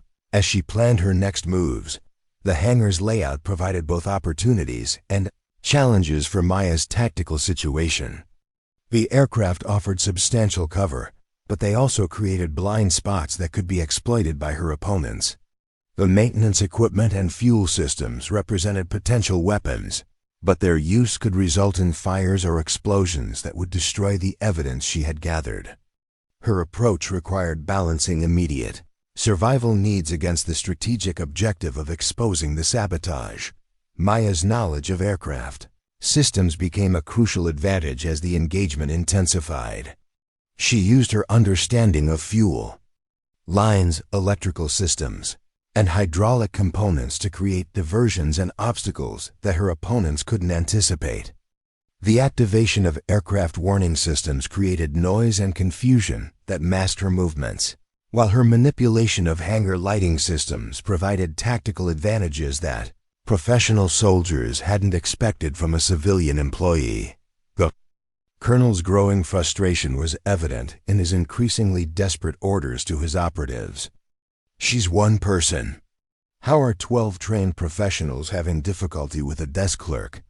His voice carried the kind of panic that Maya had heard from enemy commanders when their carefully planned operations encountered unexpected resistance. The harassment campaign that had seemed so effective was being revealed as the product of someone who had never faced genuine opposition. Maya's tactical position improved significantly when she gained access to the hangar's emergency communication system. The base alert network that she activated would summon legitimate security personnel and senior officers who were not part of the conspiracy. Her message was brief but comprehensive. Hangar 7, sabotage discovered, aircraft compromised, hostile operatives present. Request immediate response from counterintelligence and base commander. The transmission triggered responses throughout Kadena Air Base that would soon bring overwhelming force to bear on the conspiracy. But Maya's immediate situation remained precarious as the operatives realized that their time was limited and their options were narrowing. The Colonel's orders became increasingly desperate as he understood that exposure of the operation would result in treason charges that carried the death penalty. Maya's next objective was to secure the physical evidence that documented the sabotage, ensuring that the compromised components couldn't be removed or destroyed before legitimate authorities arrived. This required her to return to the aircraft where she had discovered the modified navigation systems, moving through hostile territory while avoiding contact with operatives who were now authorized to use lethal force. The engagement that followed tested every skill that Maya had developed during her years in classified operations. Her opponents were professional soldiers with extensive training and sophisticated equipment, but they were operating in an environment that Maya understood better than anyone else present. Her knowledge of aircraft systems, hangar layouts, and base security procedures provided advantages that couldn't be overcome through superior numbers or firepower. Maya's use of the aircraft themselves as tactical assets demonstrated capabilities that shocked her opponents. She activated engine systems to create noise and exhaust that disrupted their coordination, used radar and communication equipment to interfere with their electronic devices, and employed maintenance tools as weapons with devastating effectiveness. The desk clerk, who had endured months of harassment, was revealing herself as someone whose combat skills exceeded anything in the experience of her attackers. The arrival of legitimate base security personnel marked the beginning of the end for the conspiracy. The sound of approaching vehicles and the chatter of radio communications indicated that Maya's alert had triggered a massive response from forces that were not part of the sabotage operation. The colonel's operatives found themselves caught between Maya's tactical expertise and the overwhelming force that was converging on their position. Colonel Blackwood's final desperate gambit was to attempt negotiation from a position of weakness. "Ms. Rodriguez, we can still resolve this situation quietly. You don't understand the strategic implications of what you've discovered. There are national security considerations that go far beyond your limited perspective." His words carried the condescension that had characterized his harassment campaign, but now they sounded pathetic rather than authoritative. Maya's response was delivered with the calm certainty that had once characterized her most dangerous missions. "Colonel, you're a traitor who has endangered the lives of American military personnel. Your strategic considerations don't extend beyond personal greed and cowardice. The only thing I don't understand is how someone like you ever achieved position of authority."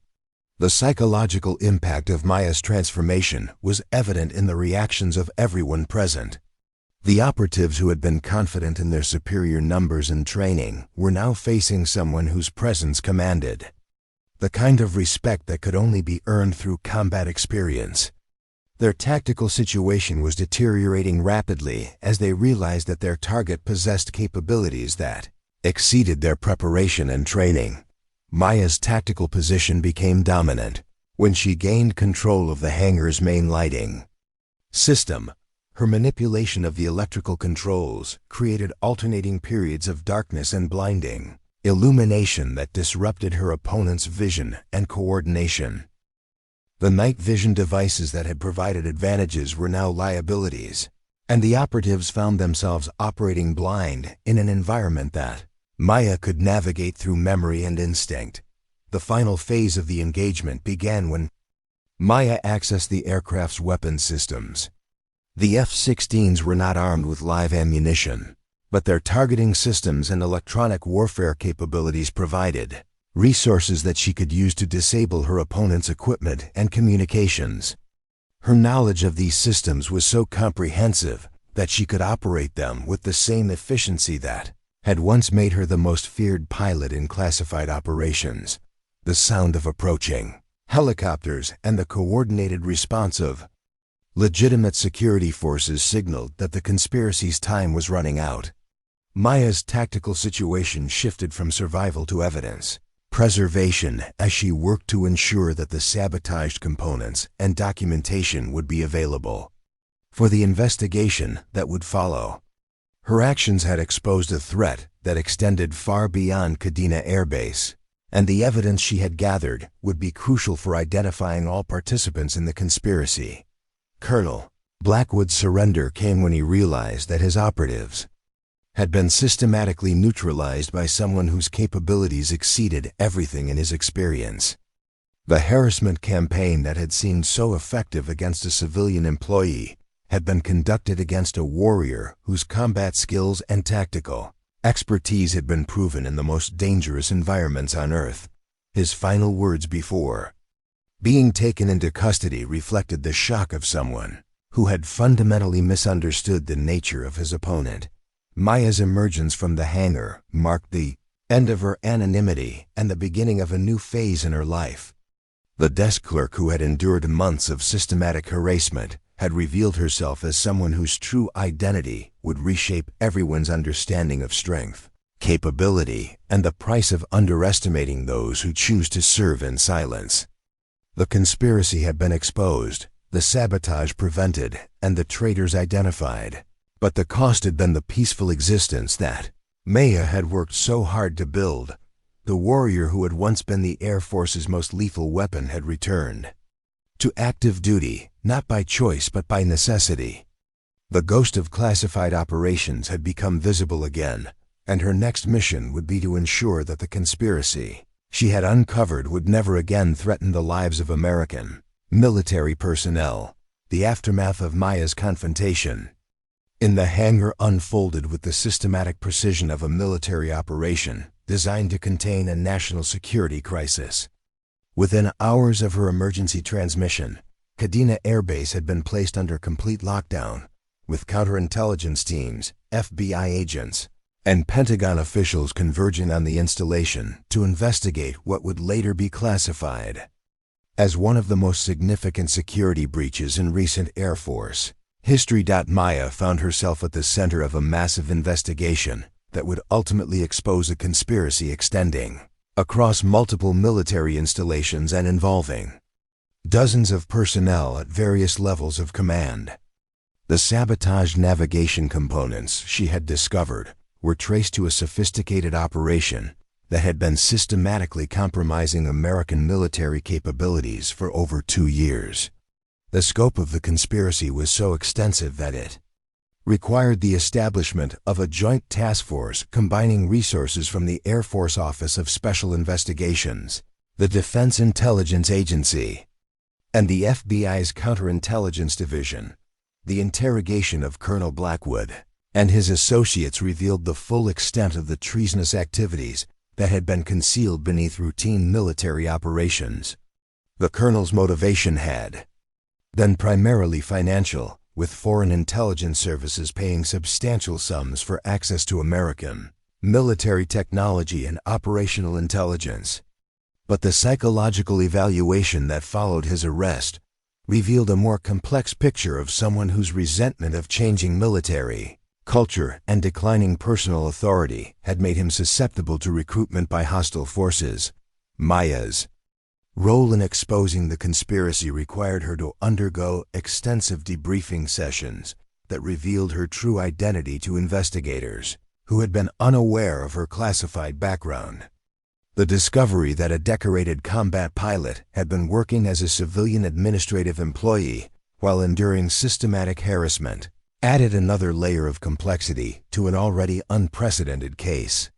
Her testimony provided crucial evidence about the conspiracy's methods and scope, but it also raised questions about how such a significant security asset had been allowed to remain in an unprotected civilian position. The legal proceedings that followed would eventually result in treason convictions for Colonel Blackwood and 7 other military personnel, with sentences ranging from life imprisonment to execution. The foreign intelligence operatives who had infiltrated the base were identified and either arrested or expelled, depending on their diplomatic status. The compromised equipment was removed from service and replaced with components that had been verified through multiple security screenings, but the most significant outcome of Maya's actions was the transformation of military culture and security procedures that her case would inspire. The systematic harassment she had endured while possessing classified knowledge and exceptional capabilities highlighted dangerous gaps in personnel protection and threat assessment. Her experience demonstrated that the military's most valuable assets might be hiding in plain sight, vulnerable to the kind of institutional bullying that could compromise national security. The Pentagon's response to Maya's case was swift and comprehensive. New policies were implemented to protect military personnel who chose civilian careers after classified service, ensuring that their expertise would remain available while their identities were properly safeguarded. The Ghost Protocol, as it came to be known, established procedures for monitoring and supporting veterans whose backgrounds made them potential targets for hostile intelligence services. Maya's personal transformation during this period was as dramatic as the institutional changes her case had triggered. The months of systematic harassment and professional diminishment had taken a psychological toll that required extensive counseling and support. But the revelation of her true identity had also lifted a burden that she had carried since leaving active duty.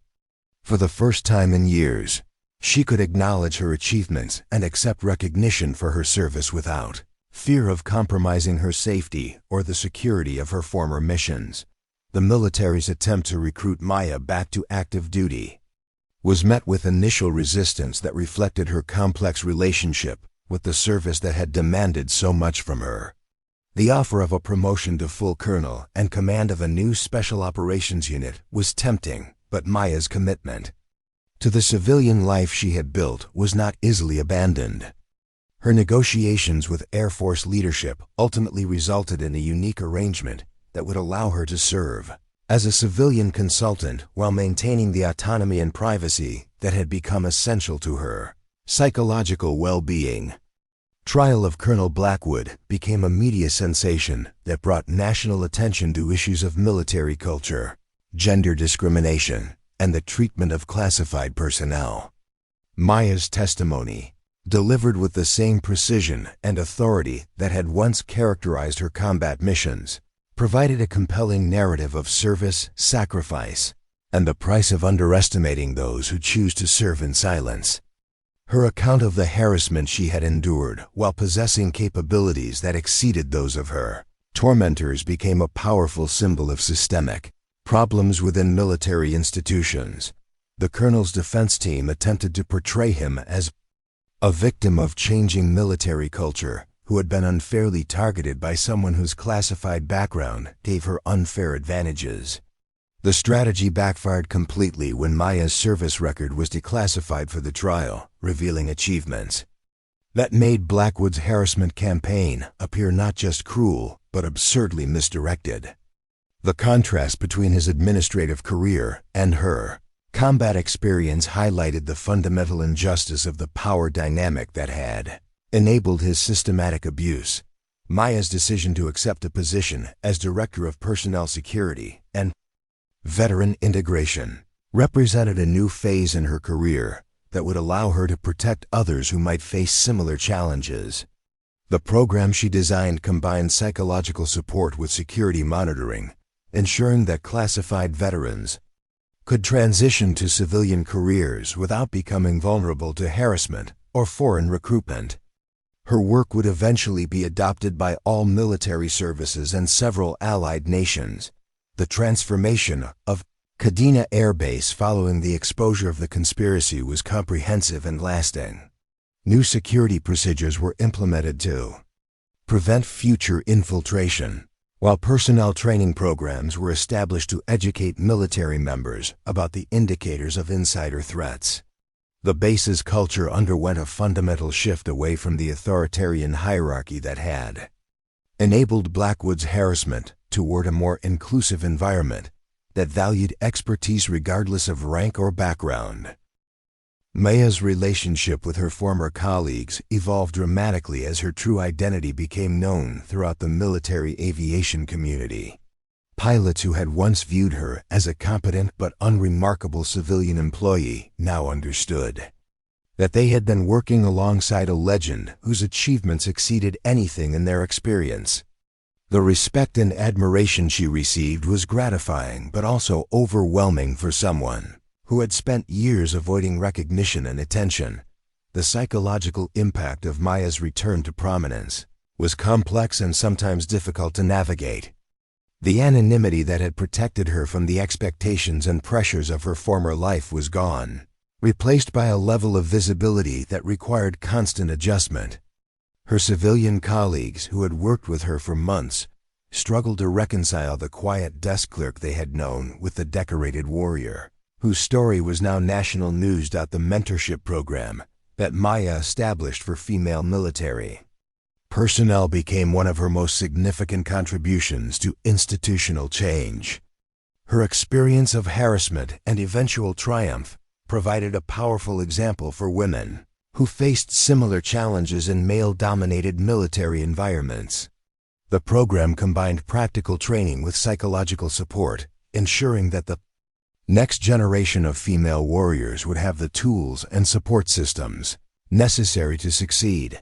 Maya's influence extended far beyond the military. Through her work with civilian organizations that supported veterans and their families, her advocacy for better transition programs and mental health support, help thousands of former military personnel navigate the challenges of civilian life. Her story became a symbol of resilience and the importance of recognizing the hidden strength that existed within communities and organizations. The annual ceremony that was established to honor Maya's service and sacrifice became a powerful reminder of the price of military service and the importance of supporting those who choose to serve in silence. The award that bore her name was given to military personnel who demonstrated exceptional courage in exposing wrongdoing or protecting their fellow service members. The ceremony attracted senior military officials, political leaders, and veterans from across the country who came to honor the principle that true strength often exists in the most unexpected places. Maya's personal life underwent significant changes as she adjusted to her new public role while maintaining the privacy and independence that remained essential to her well-being.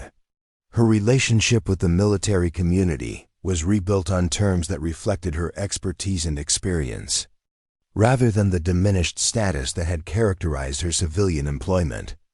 The respect she received was based on knowledge of her achievements, rather than assumptions about her limitations. The lasting impact of Maya's case extended far beyond the individuals directly involved in the conspiracy.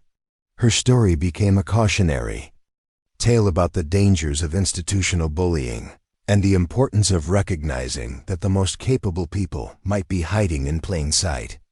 The cultural changes that her experience inspired would protect future generations of military personnel from the kind of systematic harassment that had characterized her ordeal. The desk clerk who had endured months of humiliation and professional diminishment had become a symbol of hidden strength and the transformative power of courage in the face of injustice. Her legacy would inspire countless others to speak out against wrongdoing and to recognize that true leadership often comes from the most unexpected sources. The warrior who had once operated in the shadows had finally stepped into the light, and her influence would continue to shape military culture for generations to come. Maya Rodriguez had proven that the most dangerous opponents are often those who appear to be the least threatening, and that the price of underestimating someone can extend far beyond personal embarrassment to national security implications. Her story would be remembered as a reminder that heroes come in many forms, and that the quiet strength of those who choose to serve in silence often represents the most powerful force for positive change. 2 years after the exposure of the conspiracy, at Kadena Air Base, Maya Rodriguez stood before the United States Senate Armed Services Committee, delivering testimony that would reshape military policy across all branches of the armed forces. Her appearance before the committee marked a dramatic transformation from the anonymous desk clerk who had once endured systematic harassment to a nationally recognized advocate for military personnel rights and institutional reform. The hearing room was packed with military officials, journalists, and veterans advocates who had come to witness Maya's testimony about the broader implications of her case. Her prepared remarks addressed not only the specific conspiracy she had uncovered, but also the systemic problems that had enabled such a massive security breach to occur undetected for years. Her analysis of military culture, personnel security, and the treatment of classified veterans provided a comprehensive framework for understanding how institutional failures could compromise national security. Maya's testimony revealed the extent to which her case had catalyzed changes throughout the military establishment. The Ghost Protocol that had been developed in response to her experience was now being implemented across all services, providing protection and support for veterans whose classified backgrounds made them potential targets for hostile intelligence services. The program had already identified and protected over 300 former special operations personnel who had been vulnerable to recruitment or harassment. The committee's questions focused on the psychological and institutional factors that had enabled Colonel Blackwood's conspiracy to flourish for so long. Maya's responses demonstrated a sophisticated understanding of organizational behavior and security. vulnerabilities that reflected her unique combination of combat experience and administrative expertise. Her analysis of how traditional military hierarchies could be exploited by hostile actors provided valuable insights for policymakers and security professionals. The ripple effects of Maya's case extended far beyond the military to influence corporate and government organizations that employed veterans in civilian roles. Her work with the Department of Veterans Affairs had led to the development of new transition programs that recognized the unique challenges faced by personnel with classified backgrounds. These programs provided psychological support, career counseling, and security monitoring to ensure that veterans could successfully integrate into civilian careers without compromising their safety or national security. Maya's influence on military training and education was equally significant. Her case had become a standard study in military academies and professional development programs, providing cadets and officers with insights into the dangers of institutional bullying and the importance of recognizing hidden capabilities within their organizations. The leadership principles that emerged from her experience emphasized the value of diversity, the importance of psychological safety, and the need for systems that could identify and develop talent regardless of traditional indicators. The international impact of Maya's story was reflected in the adoption of similar personnel protection programs by allied nations. Her consultation work with NATO partners had led to the development of standardized procedures for protecting classified veterans and preventing the kind of systematic harassment that had characterized her experience.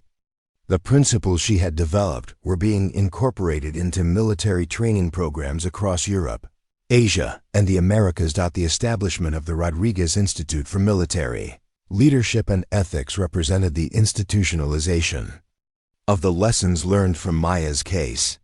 The research center, housed at the Air Force Academy, focused on developing leadership practices that could prevent institutional bullying while maximizing the potential of all personnel. The Institute's work influenced military policy at the highest levels and provided training resources for commanders at all levels of military service. Maya's role as a civilian consultant to the Pentagon allowed her to influence military policy while maintaining the independence that had become essential to her well-being. Her work with senior military leaders involved developing new approaches to personnel management that recognized the complex needs of modern military personnel. Her insights were particularly valuable in addressing the challenges faced by women in military service and the unique requirements of personnel with classified backgrounds. The cultural transformation that Maya's case had inspired was most evident in the changing attitudes toward civilian employees within military organizations. The recognition that exceptional capabilities might be hidden within seemingly ordinary roles had led to more sophisticated approaches to talent identification and development. Military installations now employed procedures designed to identify and protect personnel whose backgrounds might make them valuable targets for hostile intelligence services. Maya's personal transformation during this period was as significant as the institutional changes her case had inspired. The psychological wounds inflicted by months of systematic harassment had healed through extensive counseling and the validation that came from recognition of her achievements. Her ability to speak publicly about her experiences without compromising her emotional stability represented a significant milestone in her recovery from the trauma of her ordeal. The mentorship program that Maya had established for female military personnel had grown into a comprehensive support network that provided guidance and advocacy for women facing discrimination or harassment. The program's success was measured not only by the number of participants, but by the cultural changes it had inspired throughout the military establishment. Young women entering military service now had access to resources and support systems that had not existed during Maya's own career.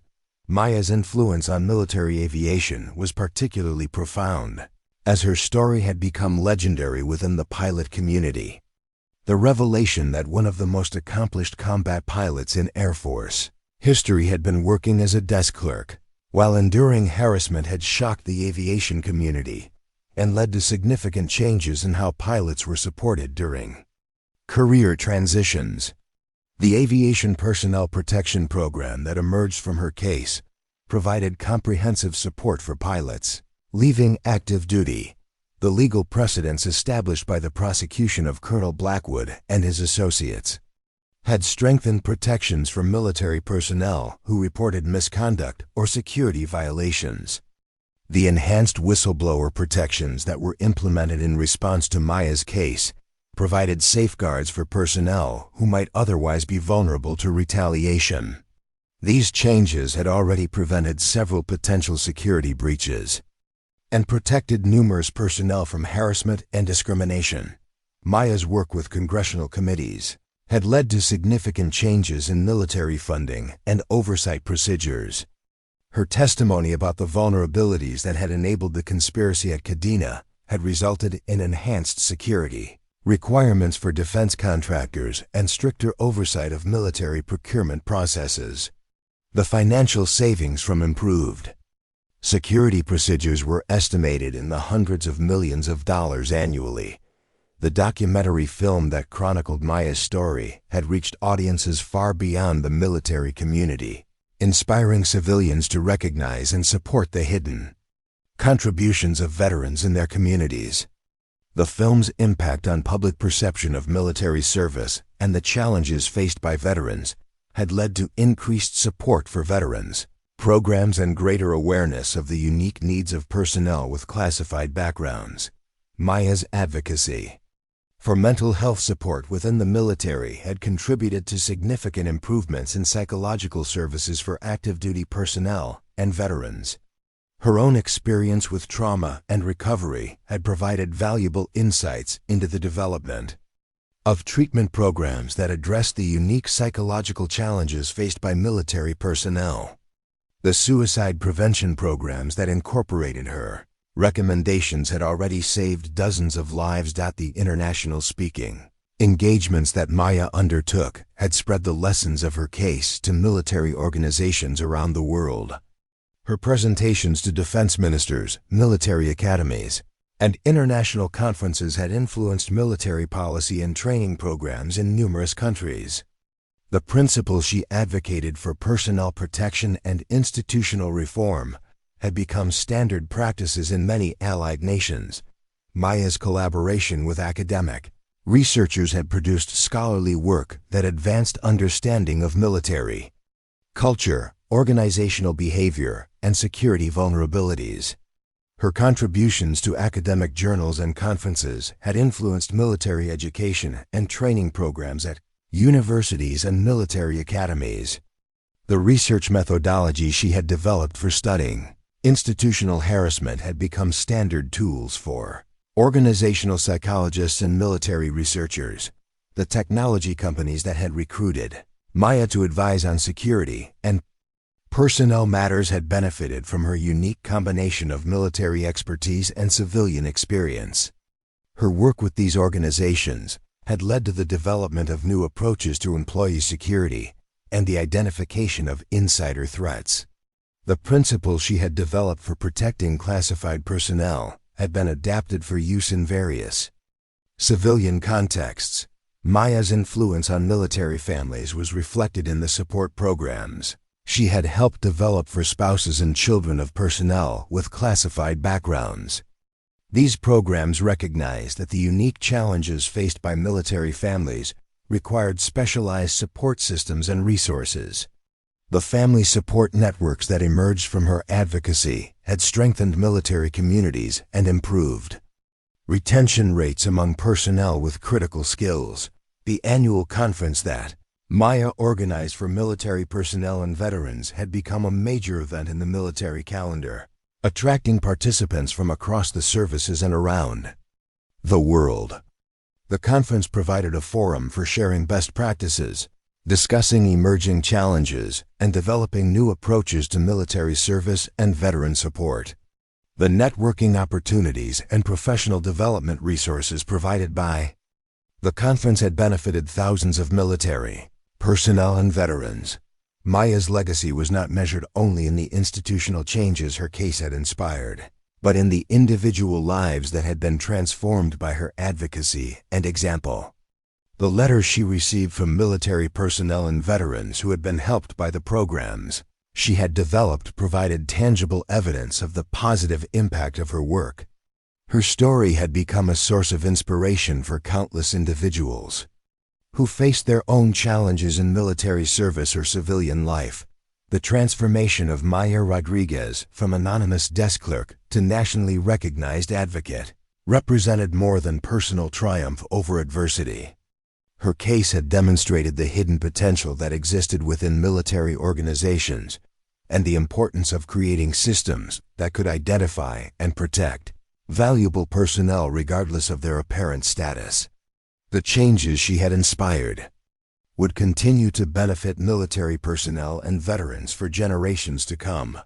5 years after the conspiracy at Kadena Air Base was exposed, Maya Rodriguez returned to the same administrative building where her ordeal had begun, but now everything had changed. The fluorescent-lit office that had once been her place of exile had been transformed into the headquarters of the Veterans Integration and Protection Agency, a federal organization that Maya had helped establish to ensure that no classified veteran would ever again face the kind of systematic harassment she had endured. The building buzzed with activity as teams of counselors, security specialists, and administrative personnel worked to support veterans transitioning from classified military service to civilian careers. Maya's office, located in what had once been Colonel Blackwood's command suite, overlooked the same flight line where she had once watched aircraft operations while processing routine paperwork. But now her view encompassed a transformed base, where respect for hidden expertise had become a cornerstone of military culture. The morning briefing that Maya conducted for her staff included updates on cases from across the globe, as the agency's mission had expanded to support American veterans wherever they chose to live and work.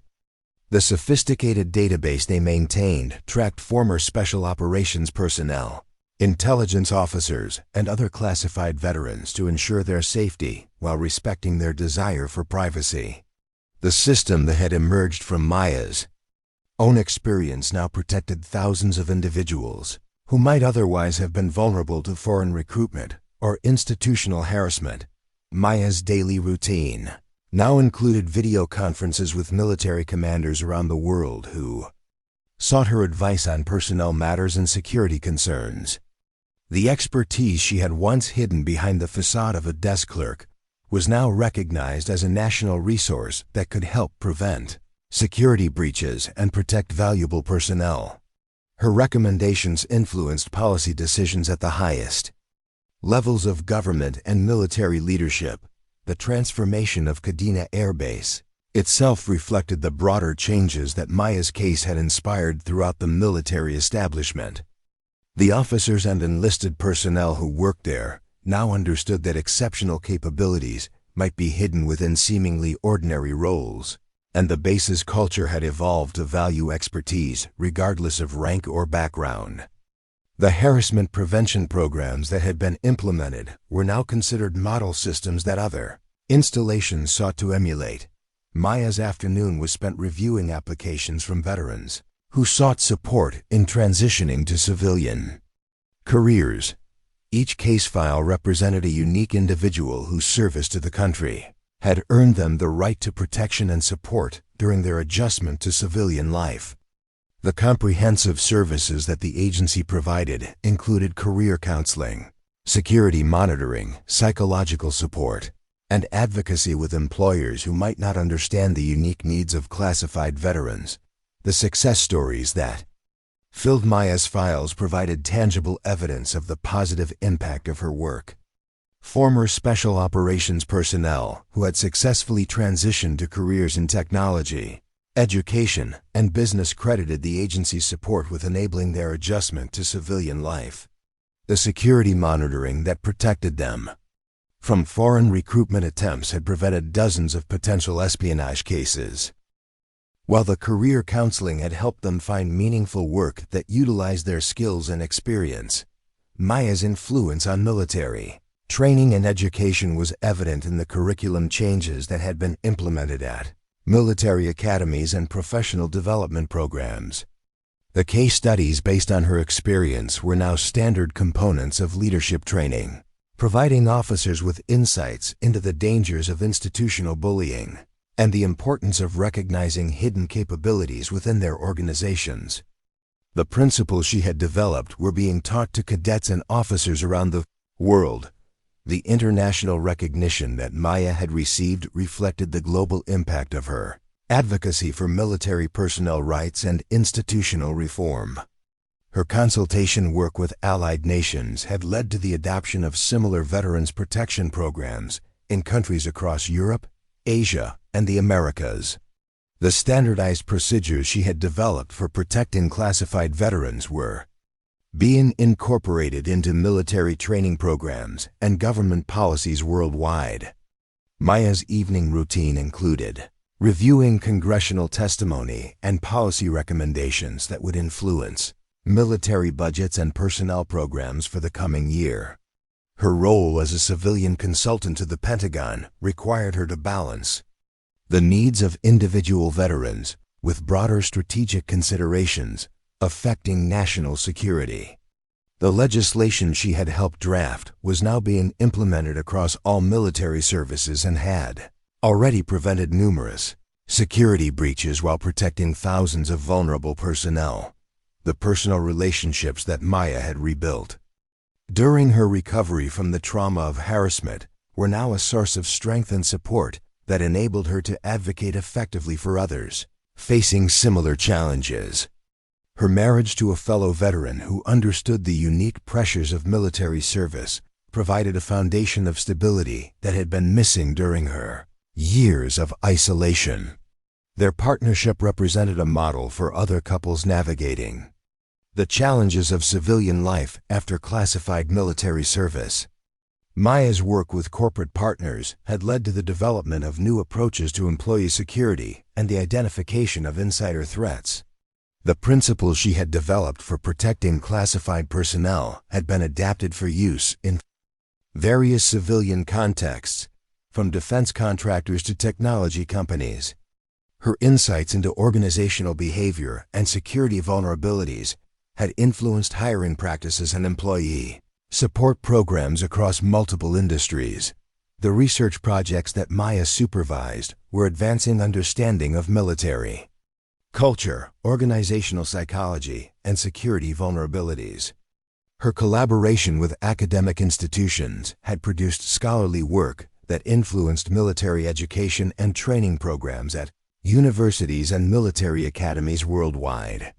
The methodology she had developed for studying institutional harassment had become standard tools for researchers and policymakers.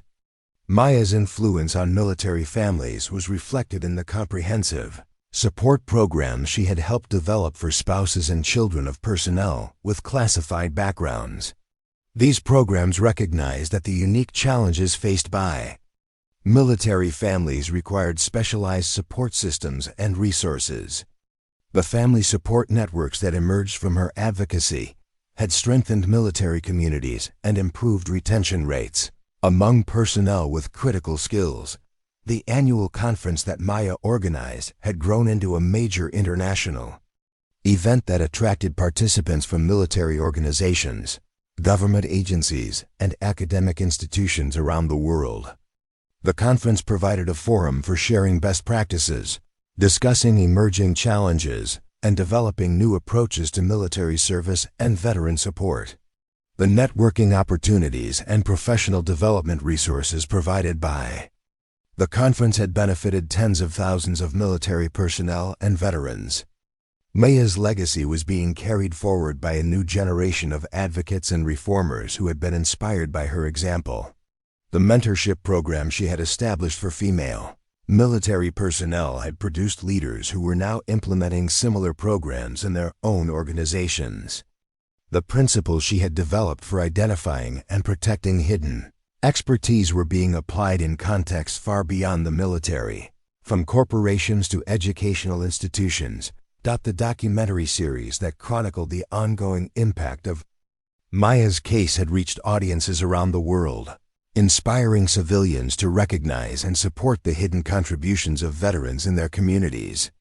The series' impact on public perception of military service and the challenges faced by veterans had led to increased support for veterans programs and greater awareness of the unique needs of personnel with classified backgrounds. Maya's advocacy for mental health support within the military had contributed to significant improvements in psychological services for active duty personnel and veterans. The suicide prevention programs that incorporated her recommendations had already saved hundreds of lives, while the trauma treatment programs she had helped develop were being used by military medical facilities worldwide. Her own experience with recovery had provided valuable insights into the development of treatment approaches that addressed the unique psychological challenges faced by military personnel. The technology platforms that Maya had helped design were revolutionizing how military organizations identified and protected personnel with classified backgrounds.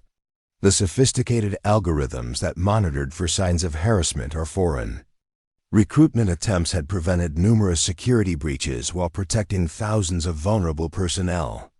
The systems were now being used by military organizations and government agencies around the world. Maya's influence on military aviation was particularly profound, as her story had become legendary within the pilot community. The revelation that one of the most accomplished combat pilots in Air Force history had been working as a desk clerk while enduring harassment had led to significant changes in how pilots were supported during career transitions. The Aviation Personnel Protection Program that emerged from her case provided comprehensive support for pilots leaving active duty and had become a model for other military specialties. The legal precedents established by the prosecution of Colonel Blackwood and his associates had strengthened protections for military personnel who reported misconduct or security violations. The enhanced whistleblower protections that were implemented in response to Maya's case provided safeguards for personnel who might otherwise be vulnerable to retaliation. These changes had already prevented several potential security breaches and protected numerous personnel from harassment and discrimination. Maya's work with congressional committees had led to significant changes in military funding and oversight procedures. Her testimony about the vulnerabilities that had enabled the conspiracy at Kadena had resulted in enhanced security requirements for defense contractors and stricter oversight of military procurement processes. The financial savings from improved security procedures were estimated in the billions of dollars annually, while the prevented security breaches had protected countless lives in military operations. The transformation of Maya Rodriguez from anonymous desk clerk to internationally recognized advocate represented more than personal triumph over adversity.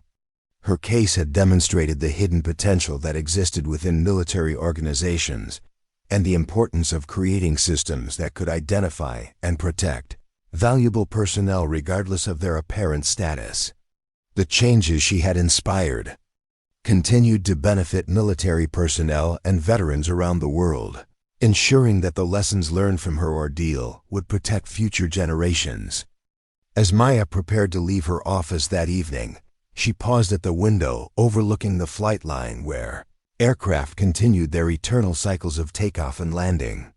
The sight no longer triggered the painful memories of her combat service, but reminded her of the purpose that had driven her transformation from warrior to advocate. The desk clerk who had once endured systematic harassment had become a force for positive change that would continue to influence military culture for generations to come. The circle was complete, but the mission continued, and Maya Rodriguez had proven that the most powerful weapons in the arsenal of democracy were not the aircraft on the flight line, but the dedication, courage, and hidden strength of those who chose to serve their country in whatever capacity circumstances required. The afternoon sun cast long shadows across Maya's office as she prepared for her final task of the day. A young woman sat nervously in the chair across from her desk, Lieutenant Sarah Chun, a former drone pilot who had been quietly enduring harassment at her new civilian job. Sarah's story was heartbreakingly familiar. Exceptional military service, deliberate anonymity, and systematic mistreatment by someone who couldn't recognize her true worth. "They told me I was just a glorified video game player," Sarah whispered, her voice trembling. "My supervisor said women like me don't understand real military operations." Maya leaned forward, her eyes reflecting the steel that had once made her legendary in combat. "Sarah, let me tell you something. 5 years ago, I was sitting in a cubicle much like yours, listening to similar words from someone who had never faced real danger. He thought he was breaking me down, but he was actually building the case for his own destruction." She gestured toward the wall where a simple plaque read, "Some battles are won in silence, others require you to roar. The question isn't whether you can endure their ignorance," Maya continued. "The question is whether you're ready to show them what a real warrior looks like when she finally decides to fight back." Sarah's tears were replaced by something harder, more determined. Maya smiled, recognizing the transformation she had once undergone herself. "Welcome to the agency, Lieutenant. Let's make sure no one else has to fight these battles alone." If this story of hidden strength and ultimate justice inspired you, you're not alone. Thousands of viewers have found hope in these tales of ordinary people with extraordinary backgrounds, who refuse to be broken by those who underestimate them. What hidden strengths do you carry? What battles have you fought in silence? Share your story in the comments below. Your experience might inspire our next video. Don't forget to subscribe and hit that notification bell for more incredible stories of courage, justice, and the amazing. People who walk among us disguised as ordinary citizens. Because sometimes, the most powerful person in the room is the one everyone overlooks. Until next time, remember, never underestimate the quiet ones. They might just change your world.